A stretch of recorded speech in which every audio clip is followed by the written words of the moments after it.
Welcome to Midwest Paranormal Presents Paranormal Soup. I'm your host, Jason Bland, and tonight we have listener and friend of the show, and you see her in the chat rooms, and you hear her call in, Marie. Marie will be joining us after the World Wide Web of Weird, after our first commercial break. We're going to talk about her paranormal experiences, and then later in the show, open up the phone lines if you want to join the discussion with us and Marie. So I'm glad to be here. Glad to be here. We did have an internet outage before the show tonight, a few hours before. I'm hoping there's no funny business going on with the internet tonight, so hopefully we are good. Hopefully we are good. But I always hate that when it happens before a show. It makes me nervous. It makes me nervous. But yes, Marie's our guest tonight. We got a lot of weird to get to, so let's go ahead and get rolling into the show.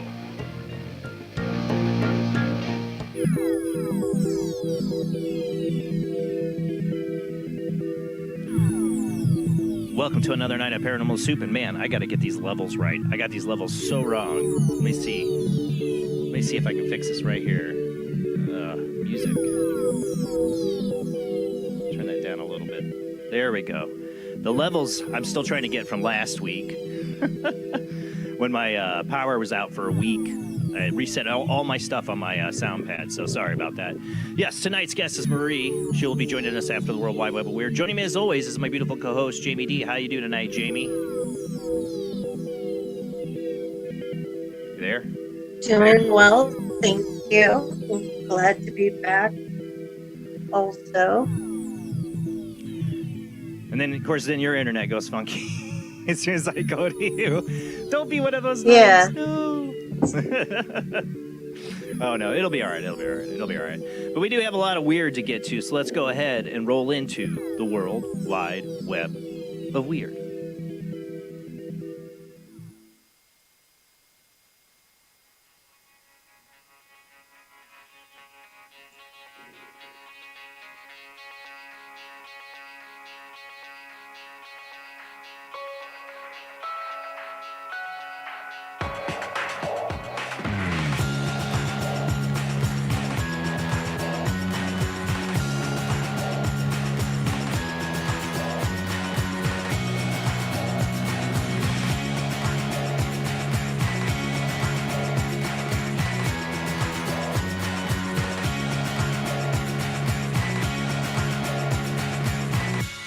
Tonight on the World Wide Web of Weird, I thought I'd start off with this update on this story. And I think we all knew how this was going to end, but from Tim Binnell's Coast to Coast here video they have of the commercial I'm not going to play, but flat earthers fail to find planet's edge. You remember a few months ago, more than a few months ago, Columbia Sportswear had a competition for flat earthers to prove if they could find the world's edge. Well, Columbia saying nobody was able to do that. For those listening on the, man, I got to fix the fades on there. I don't know how to fix it. They updated the app too. Damn it. Nothing's right. Sorry. Let me get this up here. But yes, Columbia had this whole promo going I felt like it was a little bit punching down, by Columbia. Like, oh yeah, who's going to prove this? Let's pick on the flat earthers. Nobody likes the flat earthers. So I feel like it's a bit of a punching down effort by Columbia for their, like, who could we punch down at? It's a great a marketing campaign. Clever marketing campaign from Columbia Sportswear in which its company offered a massive prize to any flat earthers who could produce a picture of the planet's edge, concluded with no conspiracy theorists able to pull off the feat. The amusing challenge, dubbed Expedition Impossible, was issued back in December with an open letter in the New York Times and an amusing video from the CEO, Tim Boyle. Calling on the controversial conspiracy theorists to put your map where your mouth is, the curious contest promised a $100,000 prize for proof of the flat earth's edge. Earlier this month, the company announced that the contest had no winner. An equally funny follow-up on his first video, Boyle emerged from a Columbia tent at a frosty location, lauded contestants for their spectacular entries, and showcased a variety of rather serious-looking messages and manifestos that the company had received over the last 8 months. It was 8 months ago. Fortunately, nobody made it to the end of the earth, CEO said, while observing. So we got that going for us. While no one took home the top prize, Boyle did award an atomic clock, a toboggan, and a stuffed beaver from the video's Arctic set.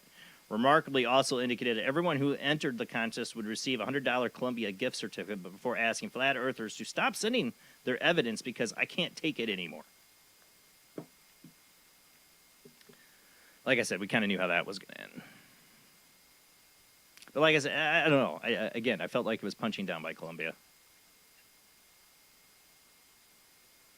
All right, moving on. All right, I got Whitley Strieber's article on this from his Unknown Country. And I've been seeing a lot of people talk about this, and this is what Whitley says on it. Curiosity captures a jellyfish shape on Mars, echoing early UAP reports. Bizarre shape resembling a dangling jellyfish has appeared on a NASA image from Mars, inviting comparisons with the enigmatic jellyfish UAP footage recorded on Earth. But NASA's imagery offers an important clue. The Martian apparition may have originated inside Curiosity's camera rather than in the Martian sky. Strange dark, resembling a jellyfish, appears to float above the Martian landscape in the image captured by NASA's Curiosity rover, uncannily silhouette reminiscent of the jellyfish UAP. Now, I've been seeing people share this picture of this this reconnaissance photo from the Mars rover, and yeah, it kind of does have that jellyfish thing. According to NASA's Mars exploration program, Curiosity's right navigation camera recorded an image on August 20th of 2023. Two images of the same scene taken 13 and 25 seconds earlier show no comparable objects. Science Alert reported that the fleeting shape is therefore likely a camera artifact, possibly caused by high-energy cosmic rays that struck the NavCam silicon detector. NASA separately documented cosmic rays producing black artifacts in Curiosity's imagery. However, the explanation has not been specifically confirmed for this image by the Curiosity imaging team. According to Science Alert, other camera processing artifacts cannot yet be excluded. The image nevertheless invites comparisons with the unusual jellyfish object reported on Earth. I don't know. Is it an artifact, or is there something out there following the rover? So I heard some people say that the rover has its own little drone that flies up. I don't know. But, something tracking the rover up there. I don't know. Or it's just an artifact. All right, moving on.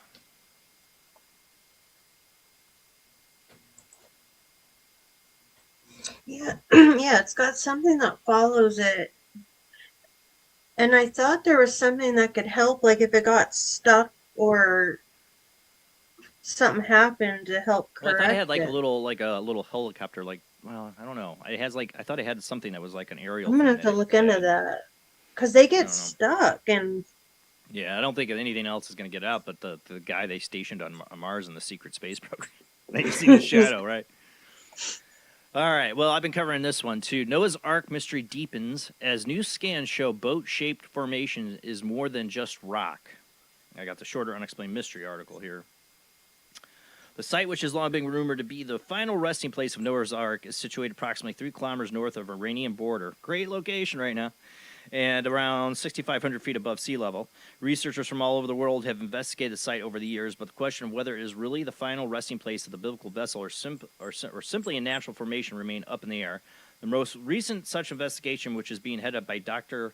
I'm going to butcher this, sorry, Kosaro Bakhtar and Noah's Ark Scans founder Andrew Jones, has been using a specialized radar system used by the Air Force to build up a picture of what lies beneath the surface. My team and I are actually evaluating collected subsurface data, which aids in planning the core drilling pattern to be formed at the site," said Dr. Bekar. While we use the Bektar radar unique capability to directly distinguish any still preserved petrified man-working timbers from the natural host formation and its varying mineralogy. So far, scans have revealed some tantalizing anomalies and evidence of distinct layers within the formation, suggesting that it's not simply a solid mass of rock. We believe the Dunapar formation is the Duer Pinar, I think that's what he said, from formation remains of Noah's Ark, and that's exactly what we want to put it through the strongest scientific testing we can, said Jones. You know, it'd be awesome. I think Noah's Ark has to be real, be it that it might have been, you know, his name might not have been Noah, who knows, you know, when it happened or whatever, but there's so many stories of a great flood in so many cultures and similar Noah Ark stories, you know, Mesopotamian stories, and you got the stories in South America. I mean, it's something that's worldwide that happened in our ancient past, and somehow I would not be surprised they find a big giant boat that goes back 10,000 more years than whatever that had survivors, and it could be more than one Noah's Ark. Jason, what if the boat ship was a spaceship, and the two of two weren't really full-on rhinos and giraffes, but DNA of animals and peoples and stuff that got taken away? People have I said think that about too, that a lot. But I also think there could have been a flood that, you know, humans got some pre-warning for, and they built a boat and literally lived on it, maybe, you know, like, and survived. Yeah. Somewhere in the Iranian, Turkey to Iran area. It just never made sense to me, the whole, like, how they would have all this, like, on the boat. Like, this is why I had struggled with, like, religion as a kid, you know? But then once I looked at it the other way, like, but what if it was DNA and not the actual physical animal? And that goes into the theory. That would definitely be a spaceship then. I mean, and yeah. I mean, you have to have great technology to start recloning a new population of animals, you know? Mm-hmm. So, right. But like I said, it could have been people and herds of animals that they brought. Not every species of animal, because some of those animals survived on their own. You know, it wasn't a flood that washed the whole world. I'm sure there was places that didn't. But the people, to their perspective, it was their whole world flooding, right? I don't know. All right, moving on. Yeah, it's all perspective. Well, I mean, yeah, I mean that is their world, and it had major flooding. You would tell your great grandchildren and everybody else that the world flooded, you know. Mm-hmm. And it basically did, but I mean, there's parts of the world that didn't, you know, and there's those animals that survived. All right, moving on. We're going to get on to big cat story. They say mysterious animal, but I think this is really just another big cat story in England, and there's just more of them. There's a picture of it. I mean, you can see this is a big cat down there, I'm pretty sure. All right, from Coast to Coast, Tim Binnell again. A British woman says like a cougar. A British woman was sent running when she stepped outside to empty her trash, encountered a monstrous mystery creature lurking outside her home. According to a local media report, the frightening encounter occurred on the evening of August 18th in the town of Northampton, as a witness identified as Claire was preparing to bring her garbage bins out to the curb for collection the following morning. Hearing something behind her and suspecting that it was a fox that she and her husband frequently feed, the woman turned around to snap a photo of the critter and was stunned to see a sizable four-legged beast a few feet away. Looking back on the terrifying moment, Claire recalled that I ran quicker than I have in my life. Fortunately, since she had her phone ready for the intended fox photo, she managed to take a picture that you're seeing here. I have no idea what it is, Claire marveled, indicating a lot of people are saying a panther, regardless of what the looks creature like a bobcat. It's definitely not a kitty cat. Like a cougar. It looks like a cougar. Yeah, perspective-wise, that looks big down the street, right? I mean, that's what we have up here in Livermore. I have a cougar right by, like, where I lived. Its den was right next to me. I'd park the truck to open the gate, and the cougar would sit there, and she had her den, and there'd be bones all out around it. And I don't think they still have never. I don't know if I have any English friends watching this early in the morning for themselves, but if they've even officially. Have they officially recognized that there's big cats in England? Because I mean, don't they should. know. Yeah, for a long time they didn't. Like actual Black Panthers. Yeah, I mean, there's so much evidence like, how now. can you deny that? Yeah, there's been pictures we've shown on the show now for 11 years these stories like this, you know. And I mean, to me, that's a pretty clear picture. I mean, yeah, it's down far away, but that's a cat of some big cat of some kind, not a kitty cat, not a kitty cat, not a fox. Probably was looking for that fox for dinner. Mm-hmm. All right. All right. Next up, we got some possession stuff going on. Some this one at a hospital. I believe this is this next one. Oh no. Yes, number 5. Paranormal vision send Honduran children to. Oh, that's what it is. It sends children to the hospital. Couldn't read it on my small print here. Paranormal vision send Honduran children to hospital. So this is another kind of school one. Group of children traveling from a football game in Honduras need to be hospitalized after they've been having visions of an eerie figure and entities. According to a local media report, the unsettling incident occurred this past weekend as youngsters were riding a bus back from the community of El Carapaz. The trip took a troubling turn when 9 of the children suddenly began making some rather unusual claims. They say they saw strange things, recalled the director of the program overseeing the kids, specifically a woman with extremely odd face. The boy says he saw something like a goblin up in a tree. Some of the other affected children reported seeing skulls and similarly frightening figures.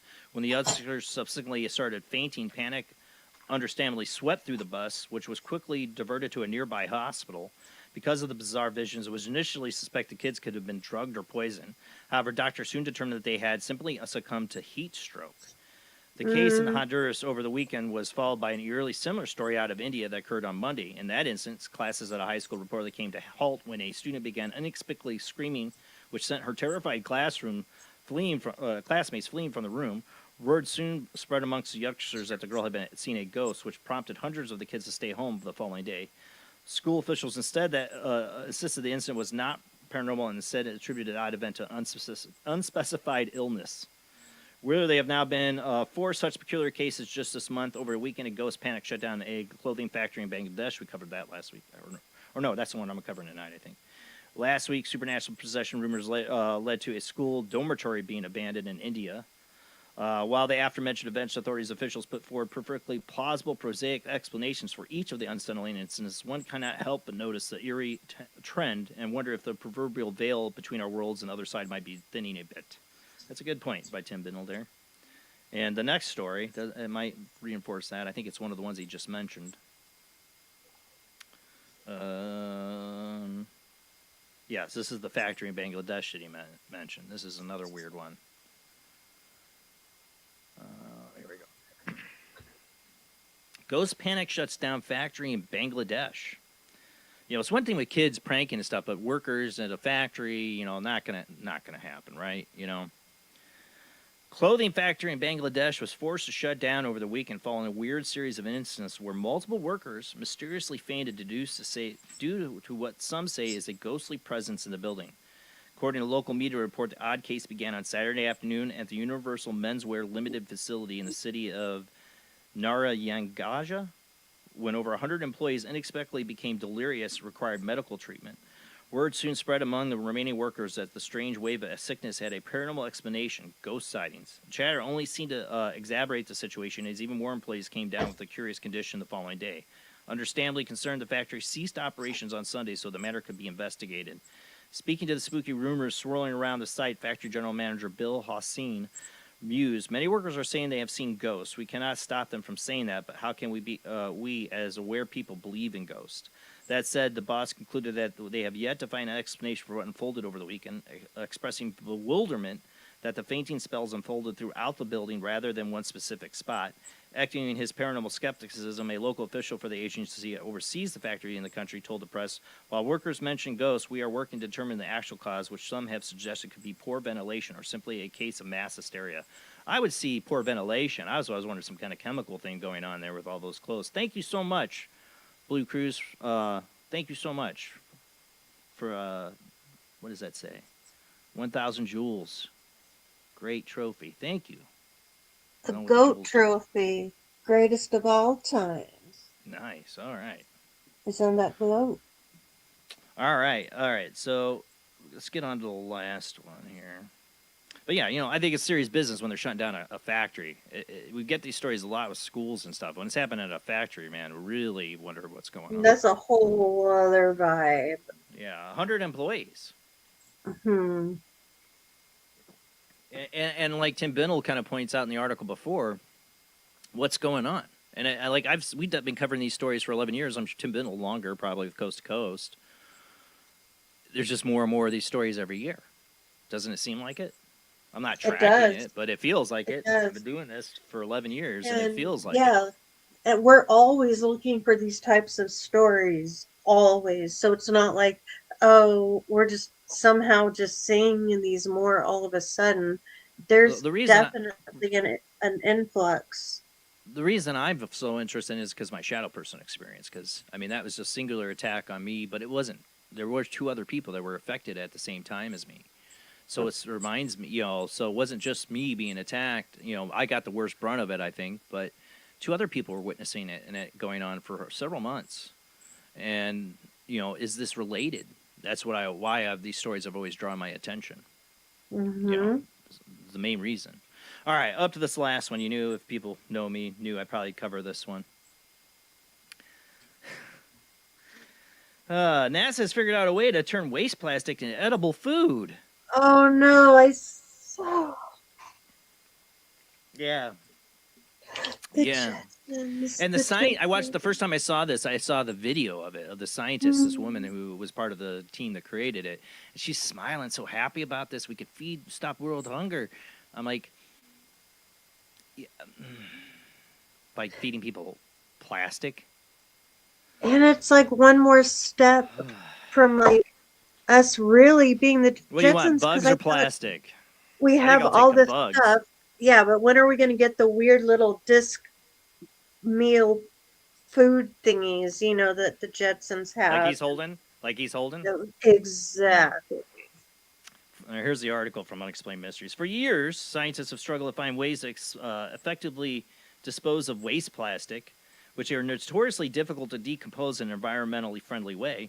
Now, though, NASA's come up with a novel new method that involves using yeast to do something that might sound impossible. Turn plastic into edible foodstuffs. Foodstuff. It says foodstuffs. Foodstuffs. Is that a new FDA term we're going to get? Foodstuffs?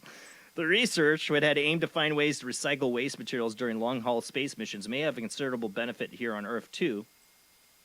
The method works by using special yeast to turn plastic into a kind of a slurry. What is a slurry? What is that word? This is slurry. What we talked about Wednesday. If you know how McDonald's chicken nuggets are made, it's that pink goo.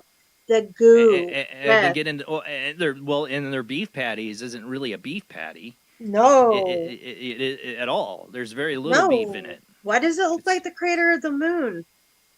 And any cows they're making like millions of patties a day. Cattle. And you hear about how much cattle shortages we have. They're making millions of patties a day. You think that's beef? It's all cancered cow that should be gone. Because I knew a cattle rancher that knew, and I found out a long time ago it was cancered cows, and the cancer tumors got ground up in it. That's when I stopped eating it. Mm-hmm. All the potatoes come from Bill Gates farms because they have to be perfectly shaped to be a McDonald's potato. Besides what they put in, besides what they add to those fries, it's not just the bad genetically modified potato. It's also all the crap they put in it too. Like they add to that potato fry. It's awful.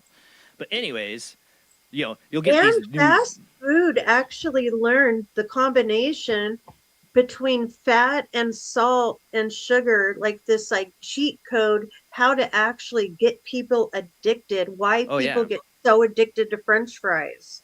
Yeah. Oh, yeah. No. They add. Oh, yeah.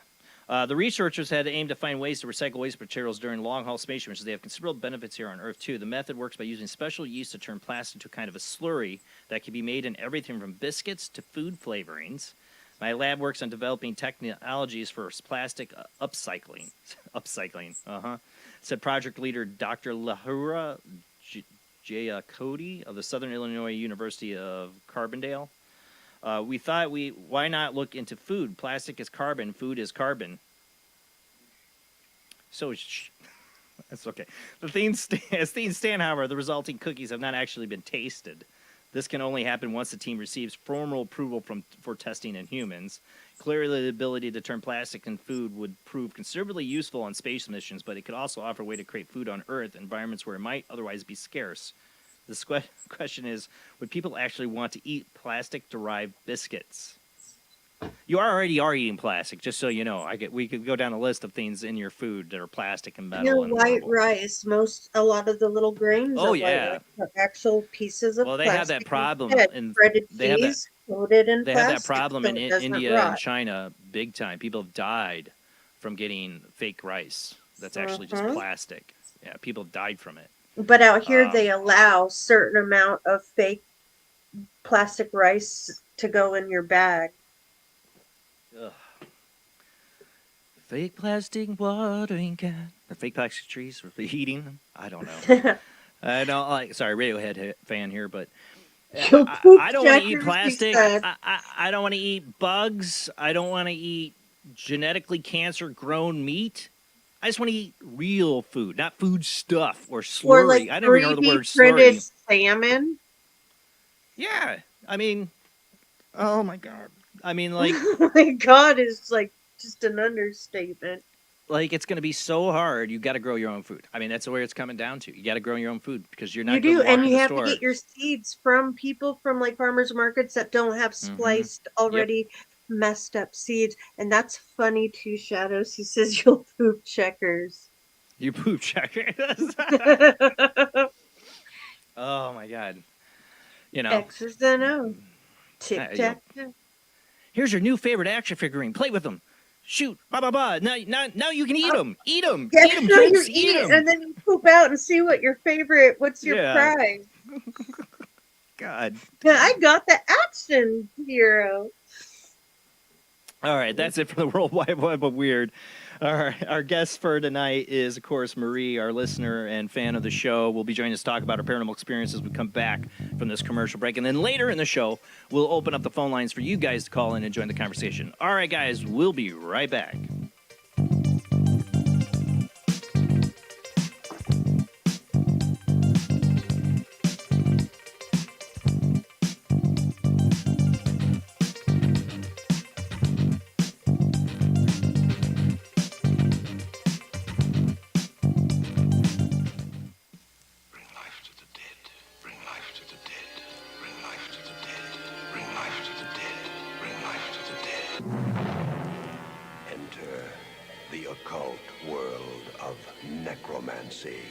You were brought here for one purpose, necromancy. A ceremony dating back to the pre-Christian era.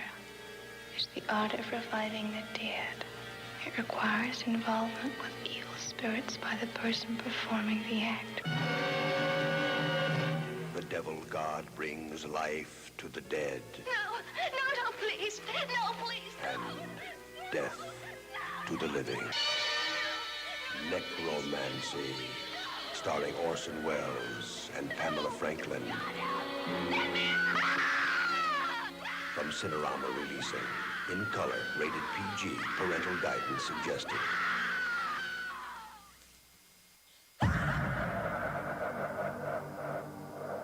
If you are interested in discovering the truth about the paranormal and want to hear from leading researchers in the field, join Justin Brown on his 3 weekly shows named My Paranormal Soapbox, Necromancer Live Show, and the Supernatural Symposium, live on Facebook, YouTube, and InterfaceDeath.net.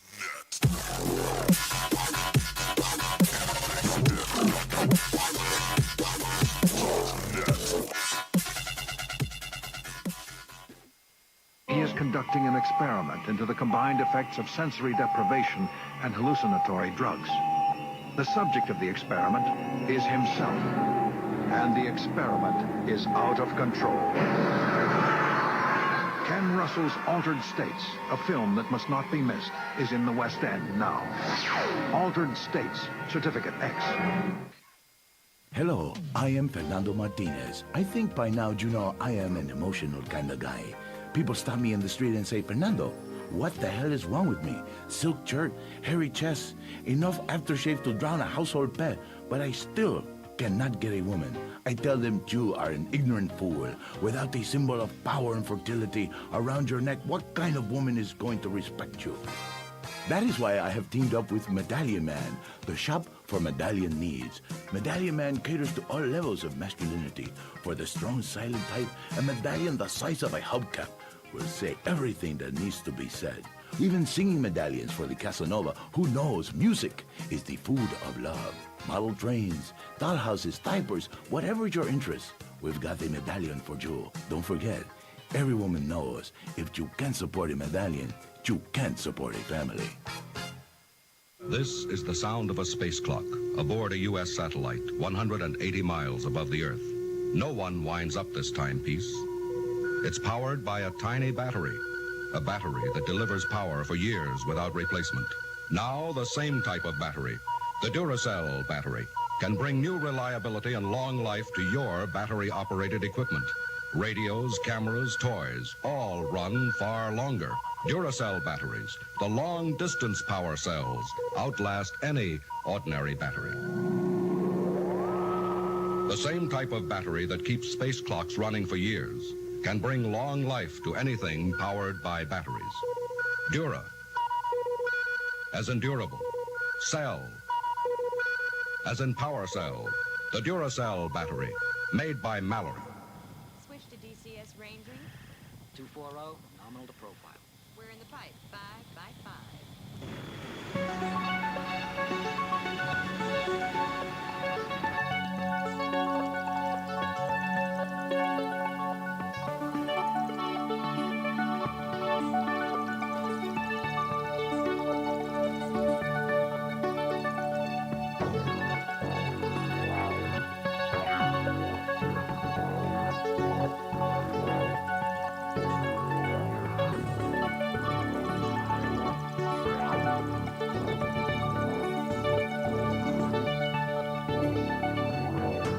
Tonight on Paranormal Soup, we have a special guest, Marie. If you've been listening to the show for a number of years, you've probably heard her call in or seen her in the chat room.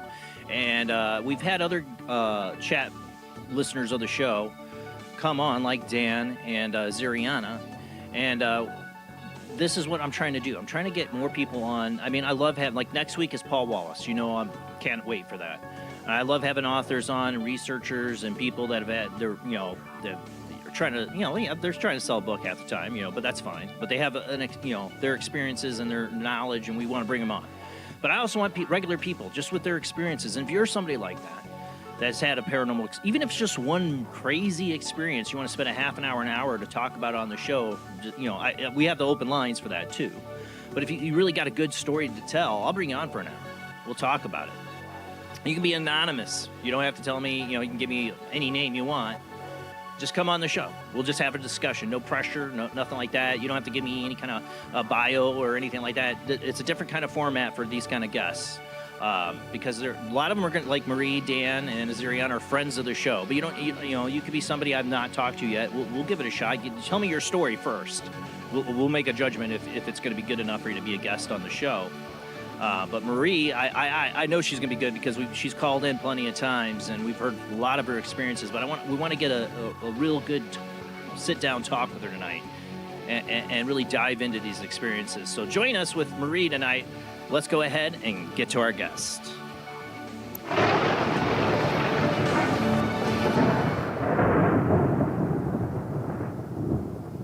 All right, I see we got her in the panel. Let's bring her on. Got me in the panel. Hello. Yeah.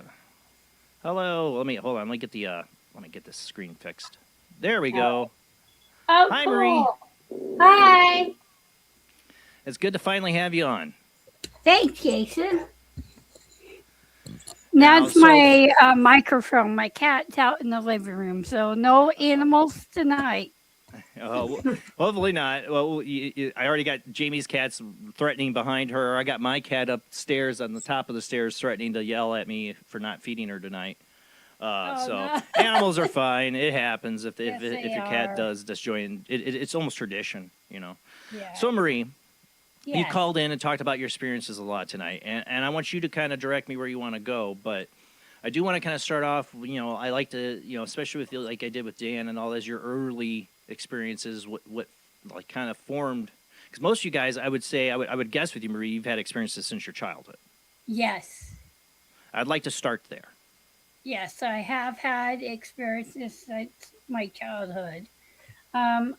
Oh, my camera's crooked. Hang on. It's all right. Go. Go. There. There you go. There. Is that better? Yeah, that's good. Oh, Jamie's cat's right behind her. I can see that. Kitties. Oh yeah, they'll be there all night. Yep. Okay.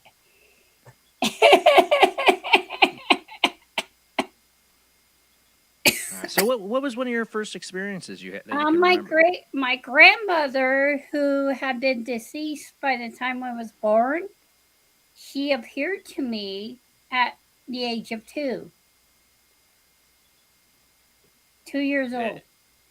Had she just passed away, or had she been passed away? For No, she several had been years? passed for 2 years up to that point. Okay. And you remember it? You remember it too, seeing her? Yeah. Yeah, it's hard to forget when your grandmother wakes you up in the middle of the night with the tap on the hand. Oh, okay. So like Really you hard felt, to forget. oh yeah. No, I have memories that go back before I was 2, like this, that Yeah. are paranormal experiences. So you woke up, like you felt her tap on your hand. Did she say anything that you can remember? Or? No, I don't remember her saying Yeah. anything to me. But it was my grandmother without the glasses. Yeah. Well, she wouldn't need them, right? Yeah. And I could tell later it was her from the pictures I've seen. Yeah. Well, that's awesome. So you started out young. You got that experience. Yeah. So I mean, as we grow up, a lot of people write these experiences off as dreams or whatever. What kept that as? I mean, you remembered it. What kind of kept that in your mind as your kind of your first paranormal experience? Well, because my grandmother, she was very, very psychic herself, according to my mom. And there was a lot of abilities in my family. There is a lot of abilities in my family, So paranormal. it's something. So it's been something that like a lot of people in your family have talked about, like Yes. happening. Yes. So did you grow up in like a more open household to these kind of concepts and ideas? Yes. Okay, I think that has a major effect on some people have these same experiences as me and you, and me and you both grew up in pretty open households to this kind of stuff. But some people have these experiences and they have a very non-belief strict, so it can happen. But I do think it affects your perception when you're not told right away. Oh, you're just being a silly kid. Or No, you're my crazy. mother heard me screaming and ran in the room and flipped on the light, and my grandmother disappeared. So I knew Oh, it you was screamed. So you were scared of it at first. her. Yeah, I was scared of her at first. Like, what? Yeah, no, I get it. Like, what in the heck? Yeah, no, I That's get not it. the words I was thinking, though. Do you ever get Words that I stories get. of what kind of stuff your grandmother did psychically? She knew when Kennedy was, going to Before he go. was shot? Yeah. Like she predicted he was going to be shot? Yep. And yeah, before that or after that, she walked up. She was downstairs. She said, "Oh, he's going to, be unalived by the time I get upstairs." She walked upstairs, according to my mom, and he was. Also, it gone. was the day, minutes before the shot. Uh-huh. Wow. Yeah, great grandmother, my great great aunt, Effie, could read tea leaves. There's a lot of witchiness in my family. Ah, so yeah, so you're generational in a sense. Yes. So what more odd stuff kind of happened to you as a kid then? I would expect you probably had seen more stuff as you went on. Yes. Like things in the mirror, like a lot of other things. Not Candyman, right? I just watched No, that. I don't do that. I don't do that. That Well, scares what kind of the- things would you see? Like, yeah, I know. I just watched Yeah. it with one of my sons. Ugh. It's awful. He begged me. I'm sorry. I want to watch a good horror movie once in a while, and I enjoyed Candyman Try as a music it. score. Yeah, My but he was like, sister that was a and big I saw mistake. It. Oh yeah, that's pretty bad. The original or the Yes. new one? Yes, the new one. original. The original. Oh yeah, Tim My Curry just passed sister away too. kept putting me out for a nap when I was younger. I was a year old when I saw that movie. Oh my My god. sister had nightmares. Oh neither. yeah, I've told the story on here where I fell asleep on the couch and woke up to Dean watching Tim Curry, Pennywise, and it just flipped to it. He was watching some kids movie. It was a kids movie, and I fell asleep on the couch to wake up to the TV miniseries It, and Tim Curry's clown and Dean like glued to the TV. That's another parent failure there too. Yeah. Yeah, My yeah. mother The was clowns are. not a good parent. Yeah, well, I guess I'm not either. Yeah. 1 years old, and that's pretty bad. Dean was probably 3 or 4, 5, maybe 4 or 5. Oh, But yeah. either way, any of those young ages for the Tim Curry It or the new one's not good. Anyways, Yeah. though, so what kind of thing would you see in the mirror? My grandparents, sometimes they would come. Oh, Like in my mom's china cabinet, which had been my grandmother's, I would see her husband in the mirror oh of the wow. china cabinet. I would sit there and talk to him, according to my mom. Oh wow. That was their china cabinet. Yeah, that was their china cabinet. Yeah. So yeah, I mean, well, they brought in stuff from their home into there, so they probably had an even stronger connection to manifest there. I mean, Yeah. when you said mirror, I wondered too. And you said grandparent. I mean, that's the one time I saw my grandmother after passing was the day of her wake. I saw her in a mirror. It turned black, and it Ooh. was like this dim, like candlelight lighting almost. Like she almost had a candle to her face that glowed, but you couldn't see the candle. And her Uh-huh. face appeared smiling to me in the mirror, and I wasn't scared. Oh. I was a grown adult. I was at work, Yeah. but I wasn't scared of it. I knew it was her for that brief moment. On my third eye. Jamie, has your third eye been burning? Yeah, mine is too right now. It just hurt. I actually feel that pressure in my third eye, but I've been working on some energy stuff and meditation, so I don't know. Yeah, I meditated. I meditated the other day, and Yeah, I do it a found lot out. at work. Yes, I did. It does. It Oh, does yeah. help. In my But meditation, I was meditating on my spirit animal, and turned out it was an eagle named Sky. your spirit animal? Yeah, one of my spirit animals. I have 3 or 4 We'll get now. into that. We're gonna get into that. We'll get into Okay. that about your connection to that. I'm trying to build like your journey there in a Oh, sense. my like, journey there. Okay. And then so when that's I why was, I'm asking questions about your childhood and your experiences because a lot of oh, people that are like mystics like us, as we've been called, yeah. had these childhood experiences. So I'm curious what those are. What you've Yeah, seen or like had when happen. my uncle passed, after he passed, I saw him in his rocking chair in a dream. And he was doing sign language to me, but I couldn't understand it because I didn't know Yeah. what Was it kind. was he deaf? No, he was hearing. No. But he knew I was deaf. Oh. He knew. And he was waiting for my cousin who had cancer, and she passed thereafter. Oh. He was waiting for her in his favorite chair. Oh. So you were seeing a lot of your your relatives as a kid that passed Yes. away, grandmother, uncle, and all that stuff. Yeah. Anything alien? Oh, yes. At age of 9, I had that alien encounter where I woke up Let's talk and, about that. Yeah. okay, when I was 9 years old, one night, don't even, I remember bits and pieces of what I thought was a dream, but it wasn't. Yeah. Was it a dream?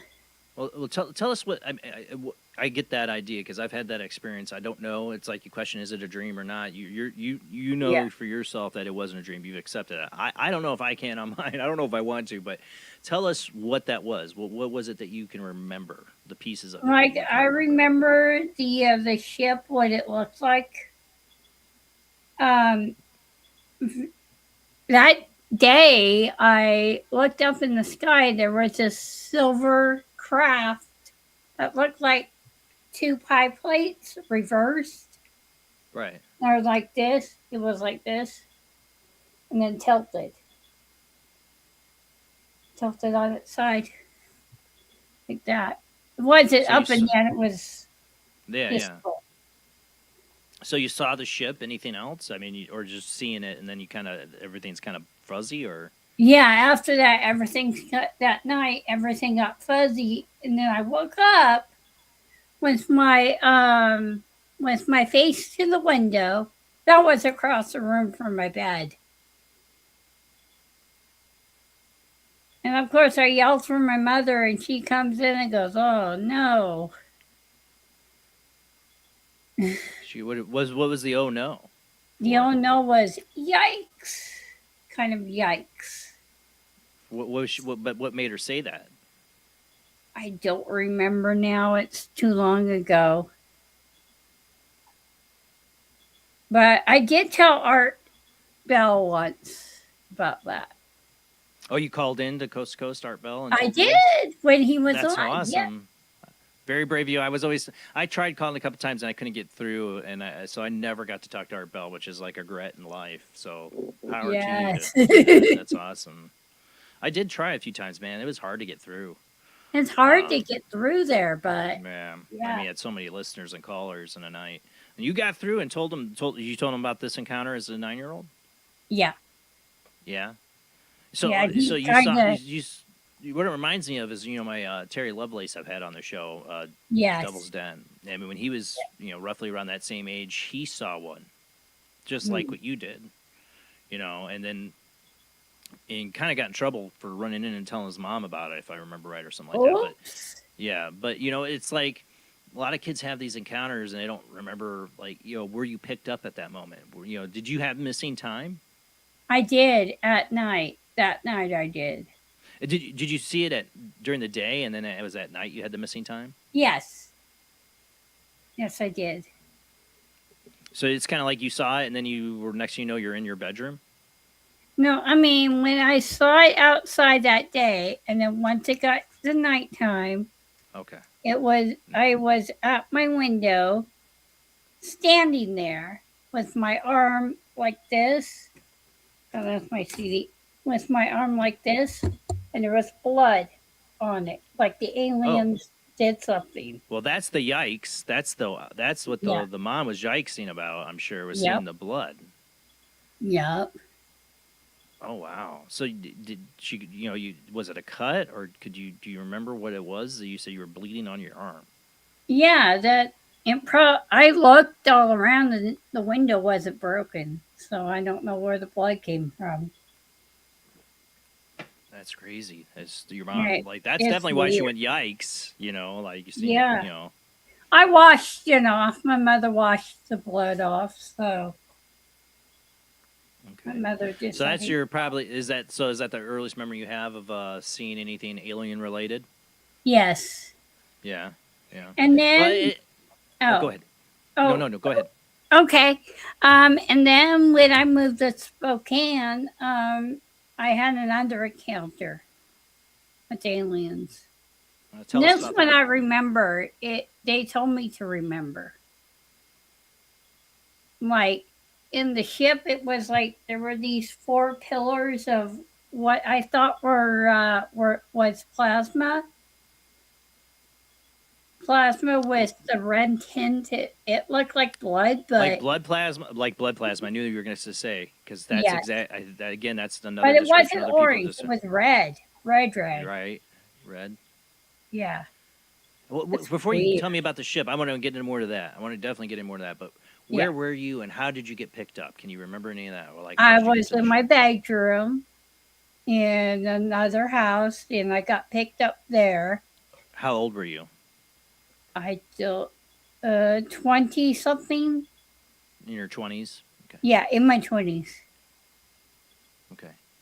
So they took you at night, obviously. Yes. So do you remember the process of being taken? No. No. So you just kind of woke up on the ship? Yep. Okay. I So did. tell us, like, so what's the first scenes you're seeing that you can remember that you're like, wait, where am I? What's going on, kind of? Yeah, when I woke up on the ship, I could see all the way down the hall or the room, all the way to the other end of the room, and there was there was a blood plasma things. You said at like the other end. tubes. You said Yeah, was like it going big was it tubes. going from ceiling to floor or floor to Yeah, ceiling or whatever? yeah, floor to ceiling. Yes. And all you could see is just like a kind of a red liquid Yeah, with fans in it. It's very interesting to me. with fans. Yeah, like white. Something white in there. Like it was like stirring it, Yeah, like stirring it. Yes. like keeping a mixture, keeping Yeah. it from maybe keeping the plasma from coagulating, or whatever you want to Yeah, call it. yeah. Yeah, it was Coagulating. I can say the word too right. weird. Maybe I don't know. Yeah, it I've was heard too this. I've heard weird. this from other. I think Terry described something similar a little bit in his book, what he saw on the ship, and I've heard it from others.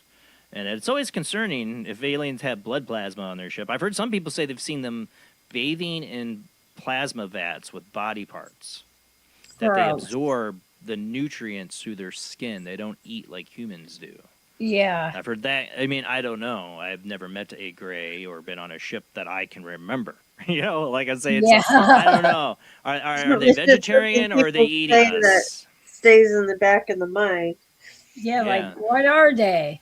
Yeah. I mean, are they eating us? Is that what's going on? Are we the I hope food? not. Sampling didn't- us. And they gotta like absorb us in a bloodbath? That sounds like a Ugh. vampire or something. Like Yeah, they Count are the Bathory. vampire grace. And So then you don't my think they're good? So this experience right now, you're saying that you had on this ship, these aliens weren't good. They're not good. they right? weren't good. No, they weren't. All right. they So weren't what good. happened? They So were what else can you remember on that ship? Sorry, I interrupt you. oh sorry. There was it was a big room, like the main room was like a hospital room, almost like that.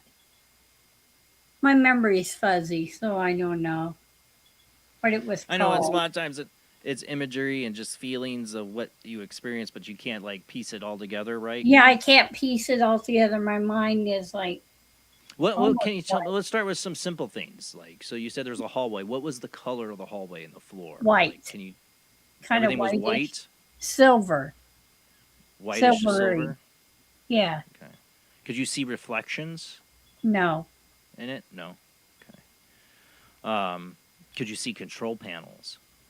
I could Lights. see like lights and stuff, but my mind was wiped after that. So, what was your experience like waking up then from that experience? Did you immediately wake up and have some of these memories floating in your mind, or did it take Yes, months, years, yes. or? When I woke up back on Earth, the memories were in my mind, so I knew I'd Do you think been somewhere. Did they do stuff to you? You believe while you were on the ship? Yes, What do you think they did? probably some experiments, but I don't know what they were. Okay. So is Now- that your first memory, of an abduction experience like that? Yes, Yeah. So were you scared? yes, And so was you're in scared. your mid 20s. I don't know how old you are. So what was the 43, 42. All right. Oh, okay. Yeah, you're younger than me. Yeah. I'm just thinking timeline, like pop culture, things that were around. Like, so what were your thoughts? Like, I've been abducted by aliens, or I mean, did you immediately? Yeah, accept that something kind of like fact? that. Something similar Yeah. to that. But I couldn't meet the aliens, but I don't know who was there because they took, like I said, wiped my mind after that. Yeah, you don't remember seeing them. No. But you See, woke the- up the- and the- you just knew something was not right. Yes. That's exactly right, Jamie. And then did you start getting like flashes of pictures of things and you started putting things together? Yes. It's like, Or- where So we are don't even know if these are the gray aliens. We don't even know what kind of aliens these were because all you saw were the vats Yeah. and some of the And I interior couldn't of the see ship. what was inside them except for the fans going this way, going up. And all the So- way up and down. Were the fans stationed at the bottom and the top of the thing? Yeah. Okay, so it's like they're both stirring it. Yeah. So Well, they was were it in the moving? middle too. Also in the middle, it was Oh. stirring, but it frightened me to no end. Ugh, frightened. Now, yeah, that this is a whole. I mean, the psychic thing and abduction, I think, is highly much related. You know, Yes, especially generational psychic ability. You talked about your grandma. Do you think any of your other family members have had this experience, like I been think abducted? so. Yes. If anybody talked, No, we're all too afraid to talk because of the Men in Black. because of Men in Black, have you had that Yeah, experience, or family members have had that experience? I think so, but they've never talked. Yeah, I don't know. Mean, I think a lot of people don't talk because they just don't want to sound crazy. Yeah. I don't think they need Men in Black to do it for them. No. I don't think they need to be scared of Men in Black. I think they're just scared of societal rejection of Yeah, what they it's like, experienced. ugh. Yeah. So I don't know if they had Men in Black. Have you had Men in Black experience? No. No. Okay. Except Yeah, me for neither. one car, except for the car that I saw. What's that? You have to refresh my memory. I know you've been telling me stuff over the years, but I've had a lot of people tell me stuff, so I want to just pretend I've never told It me was anything. it was a black car with like an old, you know how the Men in Black rides a old, Lincoln yes, was that. Continental car. Yeah, I think something like that. That. And it pulled up beside the car I was in. I'm like, okay. But I didn't That's get. it. Yeah. Yeah. You haven't had the full Men in Black experience and No. showing up at your house, telling you to be quiet. No. All right. Well. No. All right. You know, I'm always been up in the air about the Men in Black experience. I've been super interested in it. We've had Nick Redford on here about it, but there's always a little part of back of my mind is like knowing the origins of where it came from, the in the Yeah. 60s and that, like with what's his name from the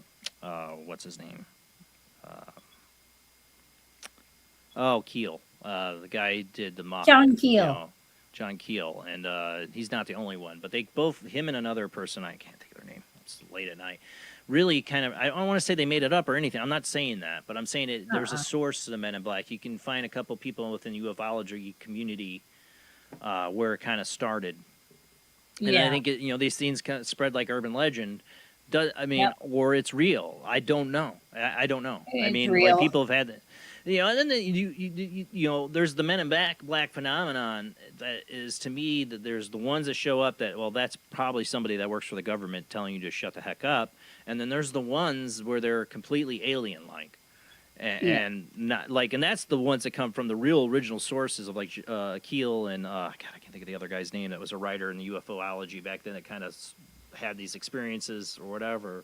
It was somebody, was it a radio host too? There was a whole story. My ufology is not like I remember all this and the dates and the names. I'm not good at that, but I do know that there's a couple people that really were the originators of this in the 50s, 60s really, where a lot of these stories started to originate from.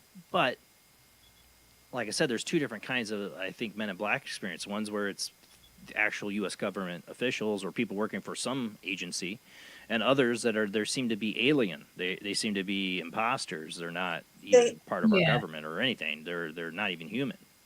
They have reading those your mind. tour groups that go out, and they'll take you like as close as they can to like certain areas, within places and different buses and things they're on like a government that. watch list. Well, yeah, but there's videos though of guys that have like taken people like, okay, they're gonna try to take us. We paid this much, close to this, and then they'll show like the Men in Black like coming at them like up from different places in the rocks, hiding, like just dudes hiding in the rocks and stuff, like. And then the cars will come in and be like, well, what are you guys doing? And, what's your point? And blah, blah, blah, blah, I've blah. seen countless videos of Area 51, man. They got that on lockdown, man. But there's places people still sneak in. They still get up in those mountain ranges and get high-end telescopes and peer in. But they've bought up a lot of the land to keep people from doing that. Yep. But I've seen the sensors in the ground and stuff they got laid out there, so you can't even take a step on the property Oh, without yeah, them if you're knowing. like miles away, they know you're there like miles away. Yeah. I wouldn't be roaming out at Area 51. I'll tell you what, it's a lot of toxic waste out there. I'm sure. Too. Yuck.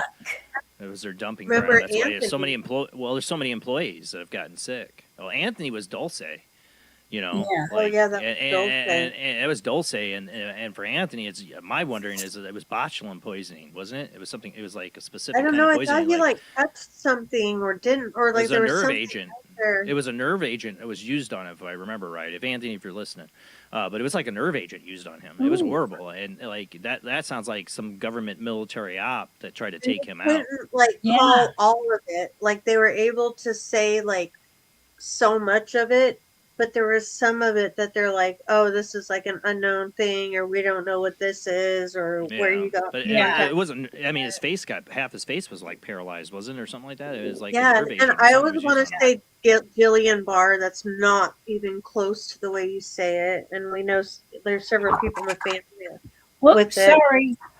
But you know, he had gotten that from it. So yeah, there's all sorts of stuff from those places. Yeah. Oh, sorry, my camera's. It's all right. You're Yeah. good. All right. There you That's better.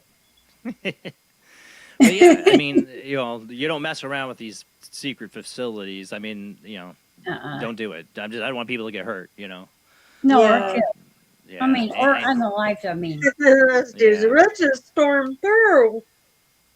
So obviously, you know, like you saw a ship at 9, and in your 20s you were taken. Yeah. They might have taken you when you were 9. You might have been taken. That's just the first time you have a recollection of knowing that you were taken. Like you said, they let you remember. You think. Yes. Which is But kind of I know sadistic. the ones that took me at age 9 were reptilians, and they were not nice. How do you know that? I had I had another person who was on the same ship as I think I was. remember this. Right. Yeah. Go ahead and tell this experience. Go ahead and tell the story. He You called it. I remember this. he later contacted me and said we were on the same exact UFO. And they were not nice aliens. And knowing me, I fought back against the ugly reptilian guy. I'll call him Red. Red was very, very not so nice. You have some memories of it now, or of this? Yeah, one? yeah, a little bit. Yeah. The guy told me that Red did something or tried to. I fought back. This was when you were 9. Yeah. I don't think as much 9-year-old or even a 20-year-old can do to fight back against these guys, but Yeah, not much. But they let me go. So do you think when you were 20s, those might have been reptilians then too on that ship? I think so, yes. But I don't know. Did I you have a don't- protector of sorts, maybe? Yeah. A what? See, I do Jamie? wonder. I do wonder how many people have protectors or guardians are able to try to protect themselves. Like a from these protector? beings. Well, Yeah. People say, you know, they call out to Jesus or the saints or mainly Jesus, and these beings will leave them alone. That they're demonic. Yeah, we actually. How do you feel about that? He did, not me. I didn't know what to do at that time. And that's what he did. He called out Yeah. to Jesus, Yeah. and did it Not work? the alien, the co-abductee was me. Yeah, no, I got it. Yeah, the co-abductee. So he told you he called out to Jesus. Yeah, and the thing ran away. So yeah, see there. Okay, so that's what people say. I will say this. I don't take this in the Mhm. wrong way at all, Marie, and your experience or me judging your experience. But I want to point this one thing out for anybody listening that's had the same experiences as you. Yeah. Because I've heard of this in the UFO circles of people who have been abducted and that. There are people that try to scam you.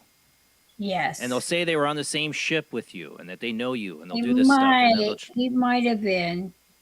well, I mean, like that's why I'm pointing it out because Yeah. you know, did he try to get money from you? Nope. Okay, so then you're good. Yeah, I'm good. Usually that's where it's going to lead to some kind of money scam, or it could be sociopathic scam, like they just want to get close to somebody and give them a line of that too. But I mean, generally, usually the people are out for some kind of financial gain. Someone And scam contacted people. her out of the blue and said that? Yeah. Oh. Huh? Oh, that's what we were talking about. That she got contacted by a person saying, "You were on the same ship with me." Well, this is almost all. Yeah, I it's didn't almost a realize pickup. she didn't know them. I'll tell you No, what, I though, he didn't might have been know trying to. There's two reasons. It's either money, or he's trying to hook up with you. No, he wasn't trying to hook up with me. Okay, either. well, that's what I say. Don't take this personally. I just want people that are into this, getting into this, and these experiences that there are people can try to take advantage of you. Yes, I can. And it's like a pickup line in the UFO community to say, "I've been on a ship with you." You know, like I'm not judging you. I've heard these horror I stories of can't people. believe I haven't got that yet.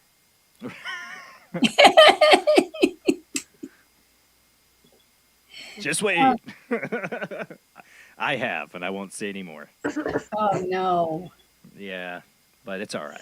Because I'm like, well, I don't. My response was like, well, I don't remember Jack, beep about my experience. So I wouldn't know if you were on a ship or if it was Kareem Abdul-Jabbar. I wouldn't know, So okay, you were on the ship with me. Prove it. I don't know. Yeah.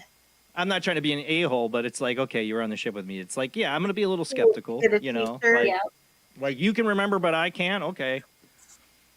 He If does I remembered, I remember.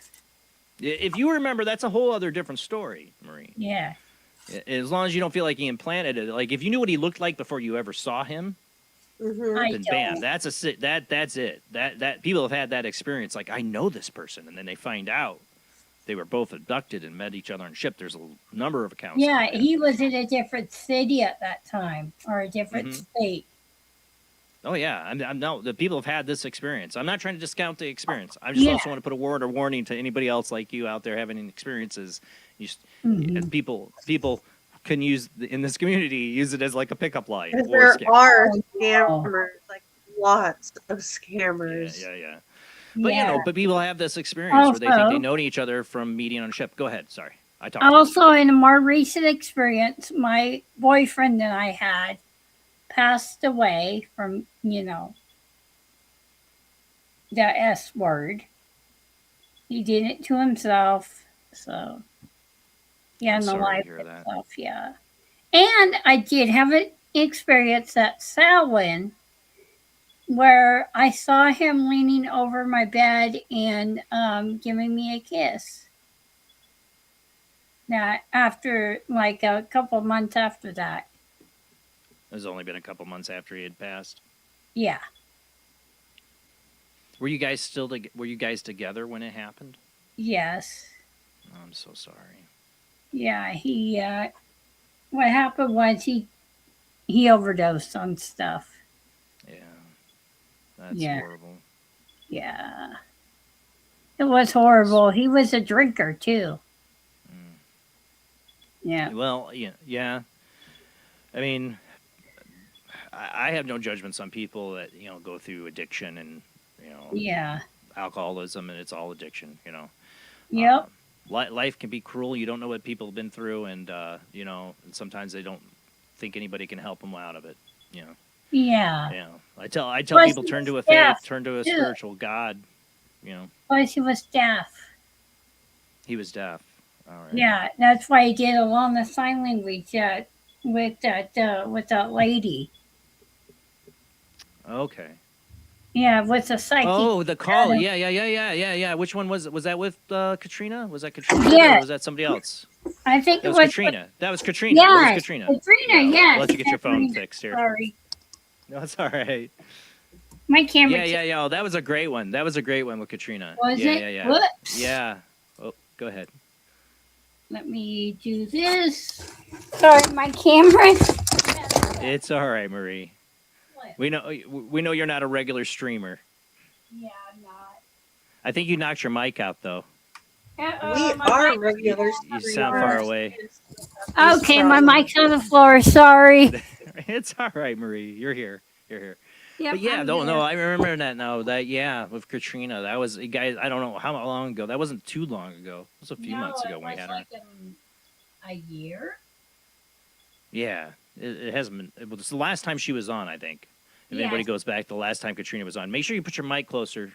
You got it away. Sorry. Yeah, just keep it somewhat closer. Yeah, there you go. There, how's that? Should be. That's good. That's good. Yeah, that Yeah. was great because she was like saying, I see him like doing stuff with his hands. Like, she has no way of knowing. Like that he Yeah. was deaf. And she knew he had killed himself too. Yes. Yeah, I thought so. Yeah, she was pretty. She's just amazes me every time she comes on this show. Oh yes, Katarina Cooper is so good. Yeah. So Real so do you with the alien reptilian experiences? You started obviously getting some memories of these creatures. Yes. Can you describe? You talked about Big Red. What are they like? I mean, are they? I've heard that they're really tall and all this other stuff. Can you give us an idea of what we're he had dealing with? red skin.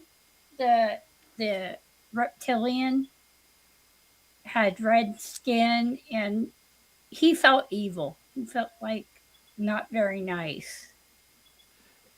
Any in your mind? Like we all alien, demon. Like Yeah, what do you like think about demon. all that? Like it was almost like a demon.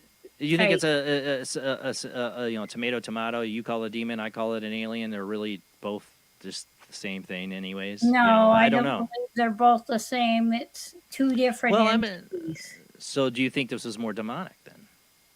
Maybe, I don't know. You felt evil. I don't know. I feel like there's some relationship. I believe There is a relationship. You're right. So I mean, was he really tall? I mean, like, where's your Yeah. memory of him? Where did you first get a memory of seeing a reptilian? When did that first come? When I got the, let me think. I do remember the reptilian's look like he was taller than me. I mean, I was a short person when I was 9, but so it's basically you've gotten your memories back from that experience at 9. It just took years later. yeah, It kind of came to Yeah. you. Okay. yeah, Yeah, then that happens. That happens to a lot of people. And like I said, your brain writes it off as a dream or whatever, and then years Yeah. later something opens it up. Did you ever see V? I know you're a little No. younger than me. no. You're a little younger than me. I was pretty young when V came out on TV, but they did do a remake of it. I was just wondering because those people frightened me on that when I saw it on TV when I was a kid, Yeah. especially the scene when she's eating a gerbil. Oh, Oh yeah. never, You never see the big seen lump in her that throat. one. I don't like snakes. I don't like reptiles. No, I don't They like scare the hell out of snakes. me. No, And no snakes for and me. the That's what I bee said. scared the crap out of me, man, as a kid. And Yeah. do you think you get the David Icke stories? I don't know how familiar you are with David Icke. Yeah. But he's been talking about it for decades now. About that the royals and other people are reptilian shapeshifters. Do you believe that? Yep. So you think that there's some people walking around that are really reptilians? In Yeah, human there's disguise? some. See, to me, that's almost still sounds like because the way I've heard like the descriptions, I've read the David Icke books. Don't judge Mhm. me. If you're like a David Icke hater or whatever, I've No, read all it's those books. You hear fine. 'em- yeah, I heard him I on have Art I have a lot of Bell. them. Mhm. I Oh, heard yeah. him Well, on Art Bell. yeah, he never was on Art a lot. I don't No. think. But I've read his books. I've heard him out. I don't believe everything he says. No. I think he believes it, though. I don't think he's one of those people that's just saying stuff and he's bull crap. And I think he believes everything he says thoroughly. So I don't think he's like a fraudster in a sense or anything like that. But I think you need a lot more proof than what he's given for some Yeah. things. But the whole reptilian thing is very interesting. He's gathered a lot of stories over the years, being David Icke, from other people. And these stories, they talk about seeing them phase, like just shift. It's not like some CGI graphic change you see in a movie where they're changing slowly. Like it's just a snap of the fingers change. You hear like Billy Corgan's experience. That almost people say he saw a reptilian, but if you actually hear him talk about the experience, he saw the person's face. He says just become like a bestial, and the eyes turn black. Tina, what was the name of the? I know who it is. They figured out who it was, who the person was that Billy Corgan saw. But there's other people. There's other famous people come out about saying that stuff. I'm trying to think of the other one I just read the other day. somebody having Yeah. an experience. But it seems like it's fate. It's like almost like They Live. Have you seen They that do. Yeah. No. with Roddy Piper? Nope. Haven't seen Oh, They Live yet. Oh, I that don't watch classic John movies like Carpenter. that. Well, and They Live. They're not reptilians per se. They're weird-looking people. But whatever, people's brains are literally being filtered from seeing what they really are, right? And I almost wonder if that's what it is, or it's demonic. It's really like the reptilian soul possessing a human body, like a possession, like a demon. And it's really what we confused with demonic possession, maybe. And then some bloodlines are able to possess that reptilian entity inside of them because their DNA is more aligned to it. Yeah. And that's why you have the blue bloods and the royals. I think that's kind of what David Icke was getting at, you know, like, and if you don't have the DNA to support that reptilian soul, then you have like side effects where your head spins around and you puke green soup and your mother sucks, you know what, in hell. You know, but you know what I'm saying? Like the really nasty possessions are because this thing's trying to be inside of a person. It can't resonate. Yeah. Whoops. Pull your camera down a little more. Okay, like There this? you go. There you go. That's good. Yeah. There you go. Sorry. No, it's all right. I just want to be able to see you. This is my first time on the radio. Well, Oh, I know. And I don't want to scare anybody else to do this. Marie, you're doing great. You know, like, I don't expect you to be a guest and have like Paul Wallace's beautiful voice and like telling me some great, like history or anything like that. Yeah. We're just two people having a conversation. Look at it that, Marie. We're talking about our experiences together. And I love doing this because that's the main reason I do this show is to hear other people out on their experiences. No motive, just straight story. Yeah, I'm just trying to guide you along. I know you don't have any basic plan in your head of what to talk. It's hard. I had this with Dan. It's hard to talk about. I know. I'm trying to guide you. I'm trying to guide you through your experiences. Thanks. All right, so obviously a childhood, and you had your 20s experiences. You started to have recollections, and at some point in your life too, you must have you started dabbling in the occult. Yes. Tell us about that journey. Like when your psychic I abilities, was the occult. like, What have you gotten into? I got into Wicca when I was younger. Okay. Well, what age? Like 15. Okay. Gotcha. Yeah. I was 15 when I met a friend who looked at me and said, "You're a witch. I can tell it from your eyes." I'm like, really? And then another person said that to me, and I'm like, okay. The look is, okay, what, why? Myself. Like you're a natural witch, like born to be a witch. Yeah. My other internet friend said that I'm a natural at it. And yes, I am a natural at it. We had a drought here in Spokane a couple years ago. And you bet the people that were in my group, my coven, we did a rain dance, and 5 minutes later it started raining. Oh, wow. So you have a coven. Before we got in the coven, like, so early on, you're 15. What did you start doing with Wicca? Like, what were you practicing? What were you doing? What was your rituals? I didn't have any books or anything, but I could visualize. I was listening to Art Bell at the time, and he had on the late. So you're kind of like kind of teaching yourself a little bit. Yeah. Yeah. Well, but later on, did you find somebody to kind of mentor you into it? Yes, when I was in my 20s. How'd that experience go for you? Good. No. Go ahead. He passed away here in 2023 from cancer. Aww. Now, some people would point out, like, you're in your 20s. I had a lot of weird experiences that picked up, I think, in my 20s, and I dabbled in different occult things, too. But some people would say, well, that's why you had the reptilians showing up, or the abduction. You invited it in. You invited in. The Christians would say you invited in the demonic. No.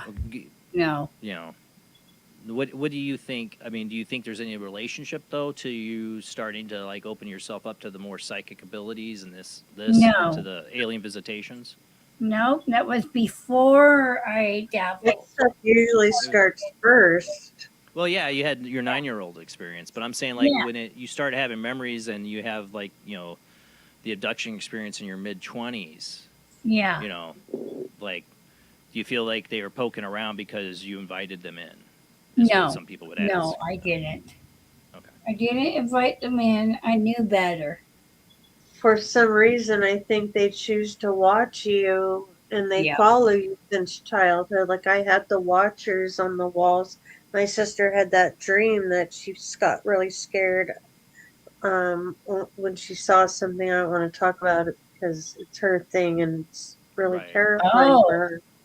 And then Yeah, I like get it. later on, certain things like started making sense and like we all have like this connection, me, her, and like my mom and everything, and we also yeah. have this connection with a physical like apparition being in the house. Yep. Do Hmm. you think? I mean, so like,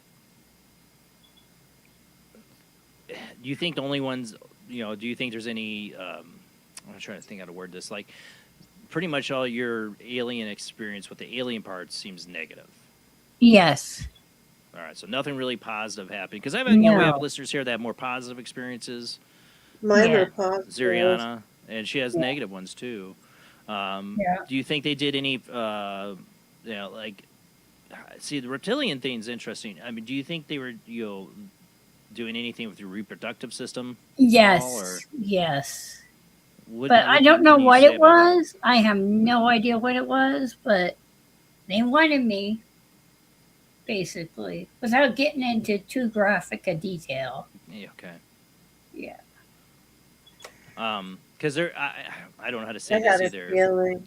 When you get like when you get into like the Greys abduction, it is like very surgical, Yes. Stuff You like that. hear But a when you lot get of into like the scraping and the but horrible reptilian is stories. more darker. Yeah, I don't want to say Yes. the R word. Oh yeah. Yes, that worked. He was trying to do that. That's what I was trying to get at as gently as possible. I'm Yes. sorry, I don't want to like So I have bring been trauma a to you. assault victim, sexual.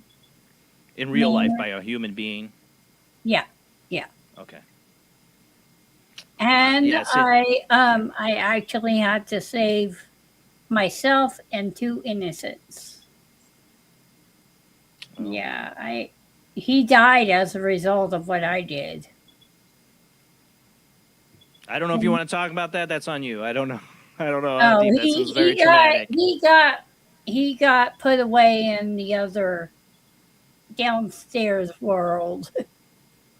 According to me, according to my thoughts. So I'm like, okay. Oh wait, so wait, I don't want to mix up things. So like you saved, was this wasn't a person? Now we're talking about an entity.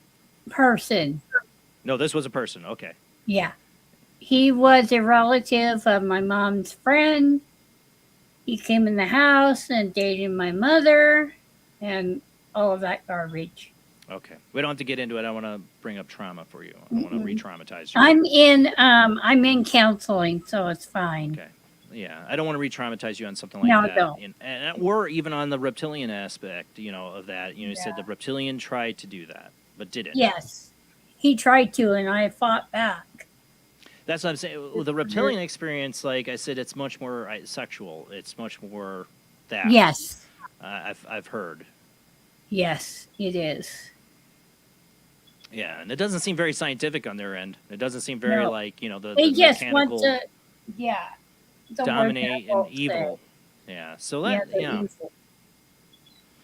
Do you think some people say there's past life things that are connected to this too? Yes.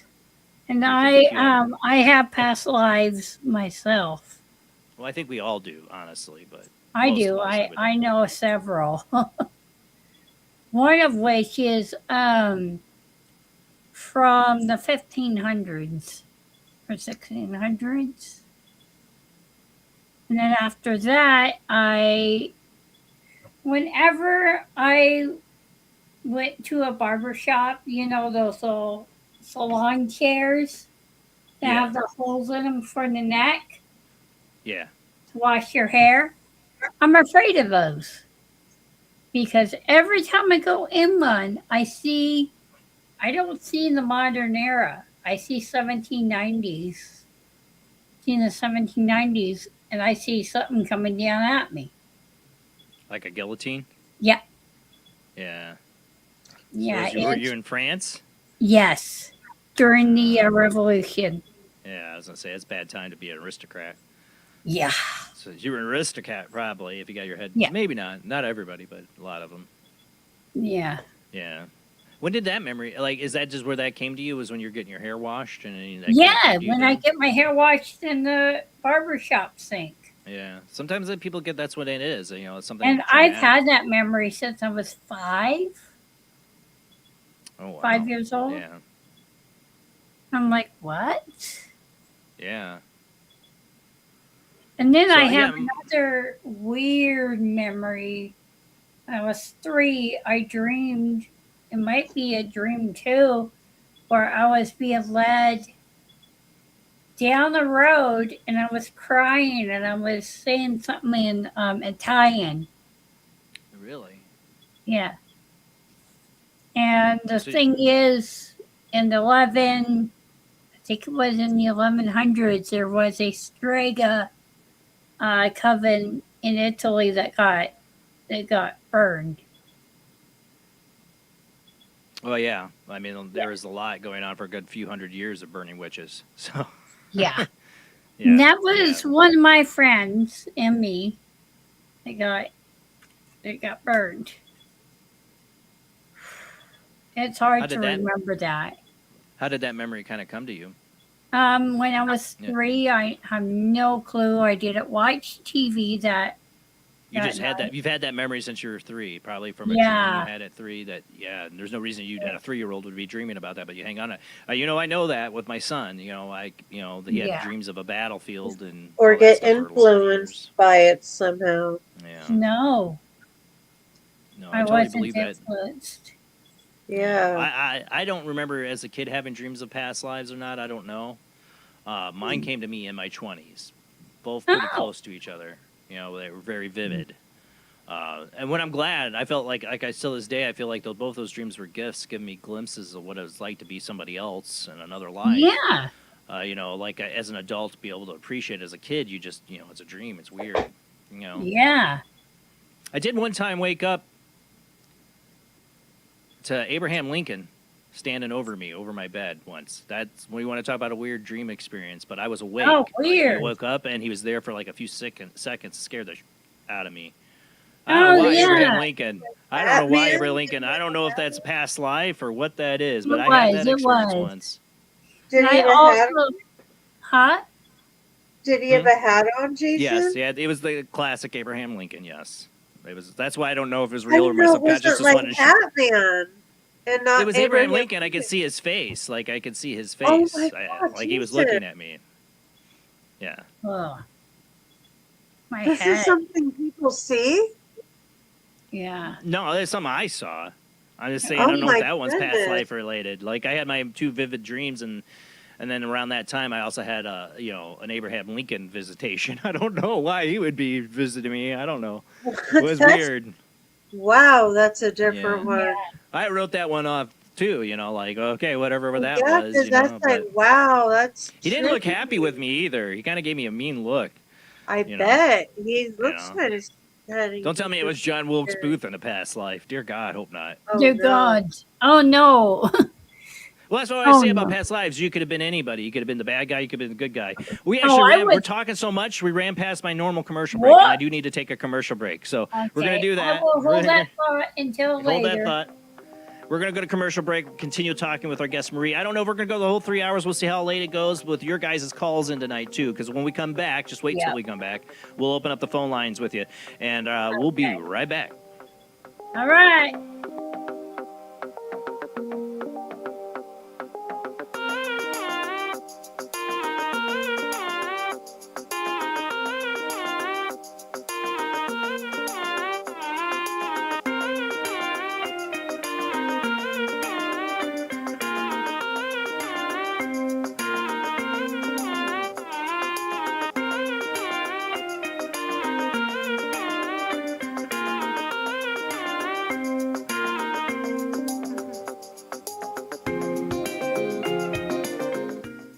conducting an experiment into the combined effects of sensory deprivation and hallucinatory drugs.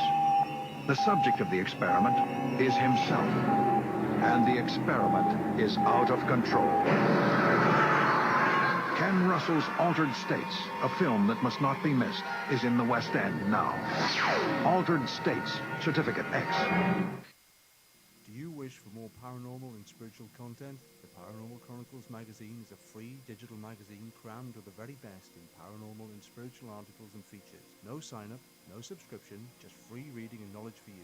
Read today at www.paranormalchronicles.com/magazine.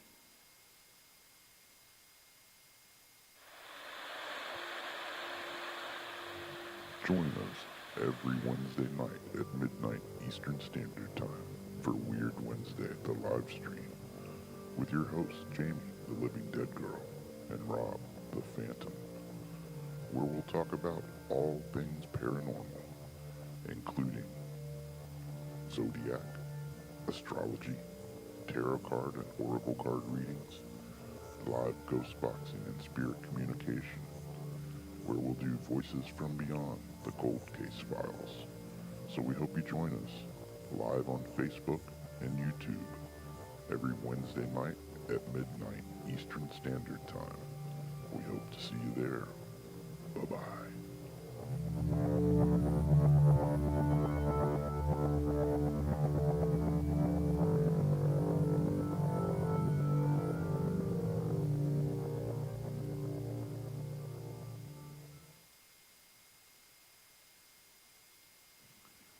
Paranation Magazine is a new paranormal magazine based out of Denver, Colorado. Our goal isn't just to give you the best paranormal content out there, but to promote paranormal unity. We're doing this by giving everyone an opportunity to tell their stories and to share their experiences. For more information, follow us on Facebook at Paranation Magazine and soon, paranationmag.com. I've Never Met a Dead Person I Didn't Like is the extraordinary travels of a young, alone, and broke psychic in the highly anticipated new book from internationally renowned psychic, medium, medical intuitive, and best-selling author Sherry Dillard. Critics have described I've Never Met a Dead Person I Didn't Like as an engrossing memoir, an empowering story of how a broken girl came to accept her psychic gift, a refreshing and fun read. I've Never Met a Dead Person I Didn't Like is available through Amazon, Kindle, Barnes & Noble, and wherever books are sold.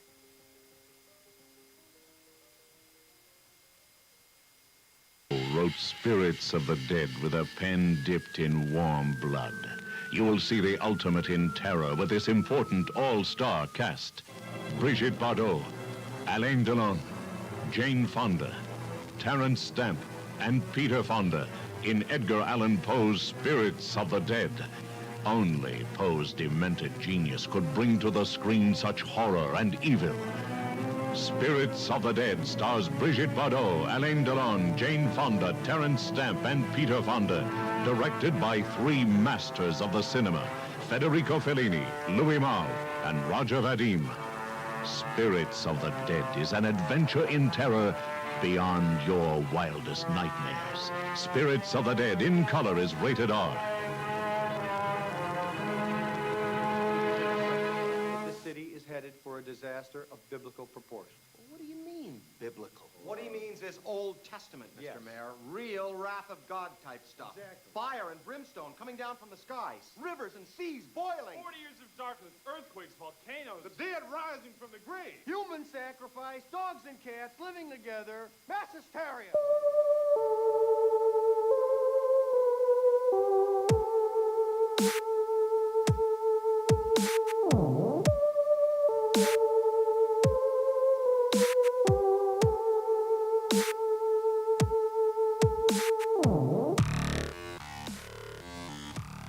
Call-in lines are 219. You're listening to Paranormal Soup, bringing you the weird every Sunday night. Call into the show and join the discussion. The call-in lines are 219-230-4444 or 260-225-9419 or by Skype caller ID oojblandoo or jblandparanormalsoup. And now to your host, Jason Bland. Tonight's guest is caller and listener Marie. We're talking about her paranormal experiences tonight, and we're going to be taking your phone calls, too. If you want to join this conversation, talk to Marie or me or Jamie. And tell us about your paranormal experiences, or if you got questions for Marie, be nice. You're always going to say that, especially if I bring on a listener of the show. I'll cut you off in a minute. So I want good calls tonight for Marie. I know you guys out there are going to call. I already got a caller waiting on the line right now. And if you do call in and it hangs up on you, it's because I got somebody else on the line. So just wait till they get off and call in when they hang up, basically. It'll be first come, first serve on the phone lines. All right, we already got somebody waiting on the line. Let's go ahead and get back to Marie.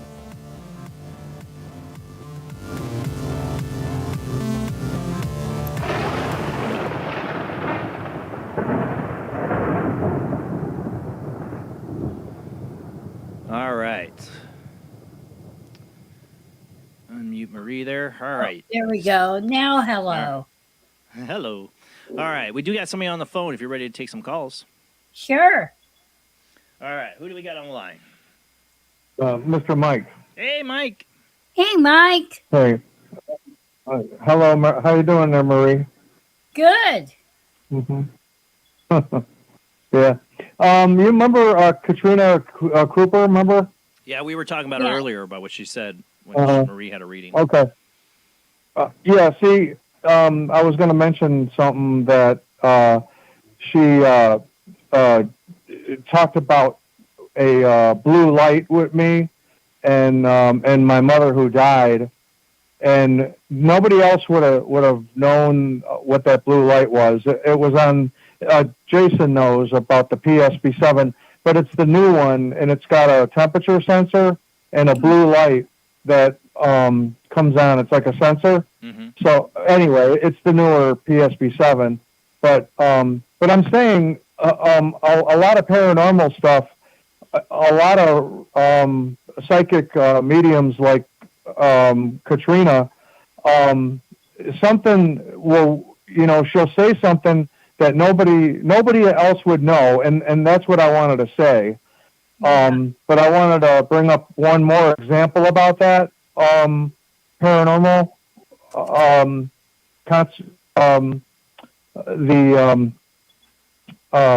How it works. A lot of times, when I was doing paranormal with the PSB7, mainly the ghost box. Yeah. I was doing research, a lot of research, and I did a person for a neighbor of mine. Husband died, and I was reading. I would write down like different things that I heard, but then and I was on the phone with her, and I was stating these words, that I was getting. Yeah. And she started to cry over the phone, and I'm like, "What's the matter?"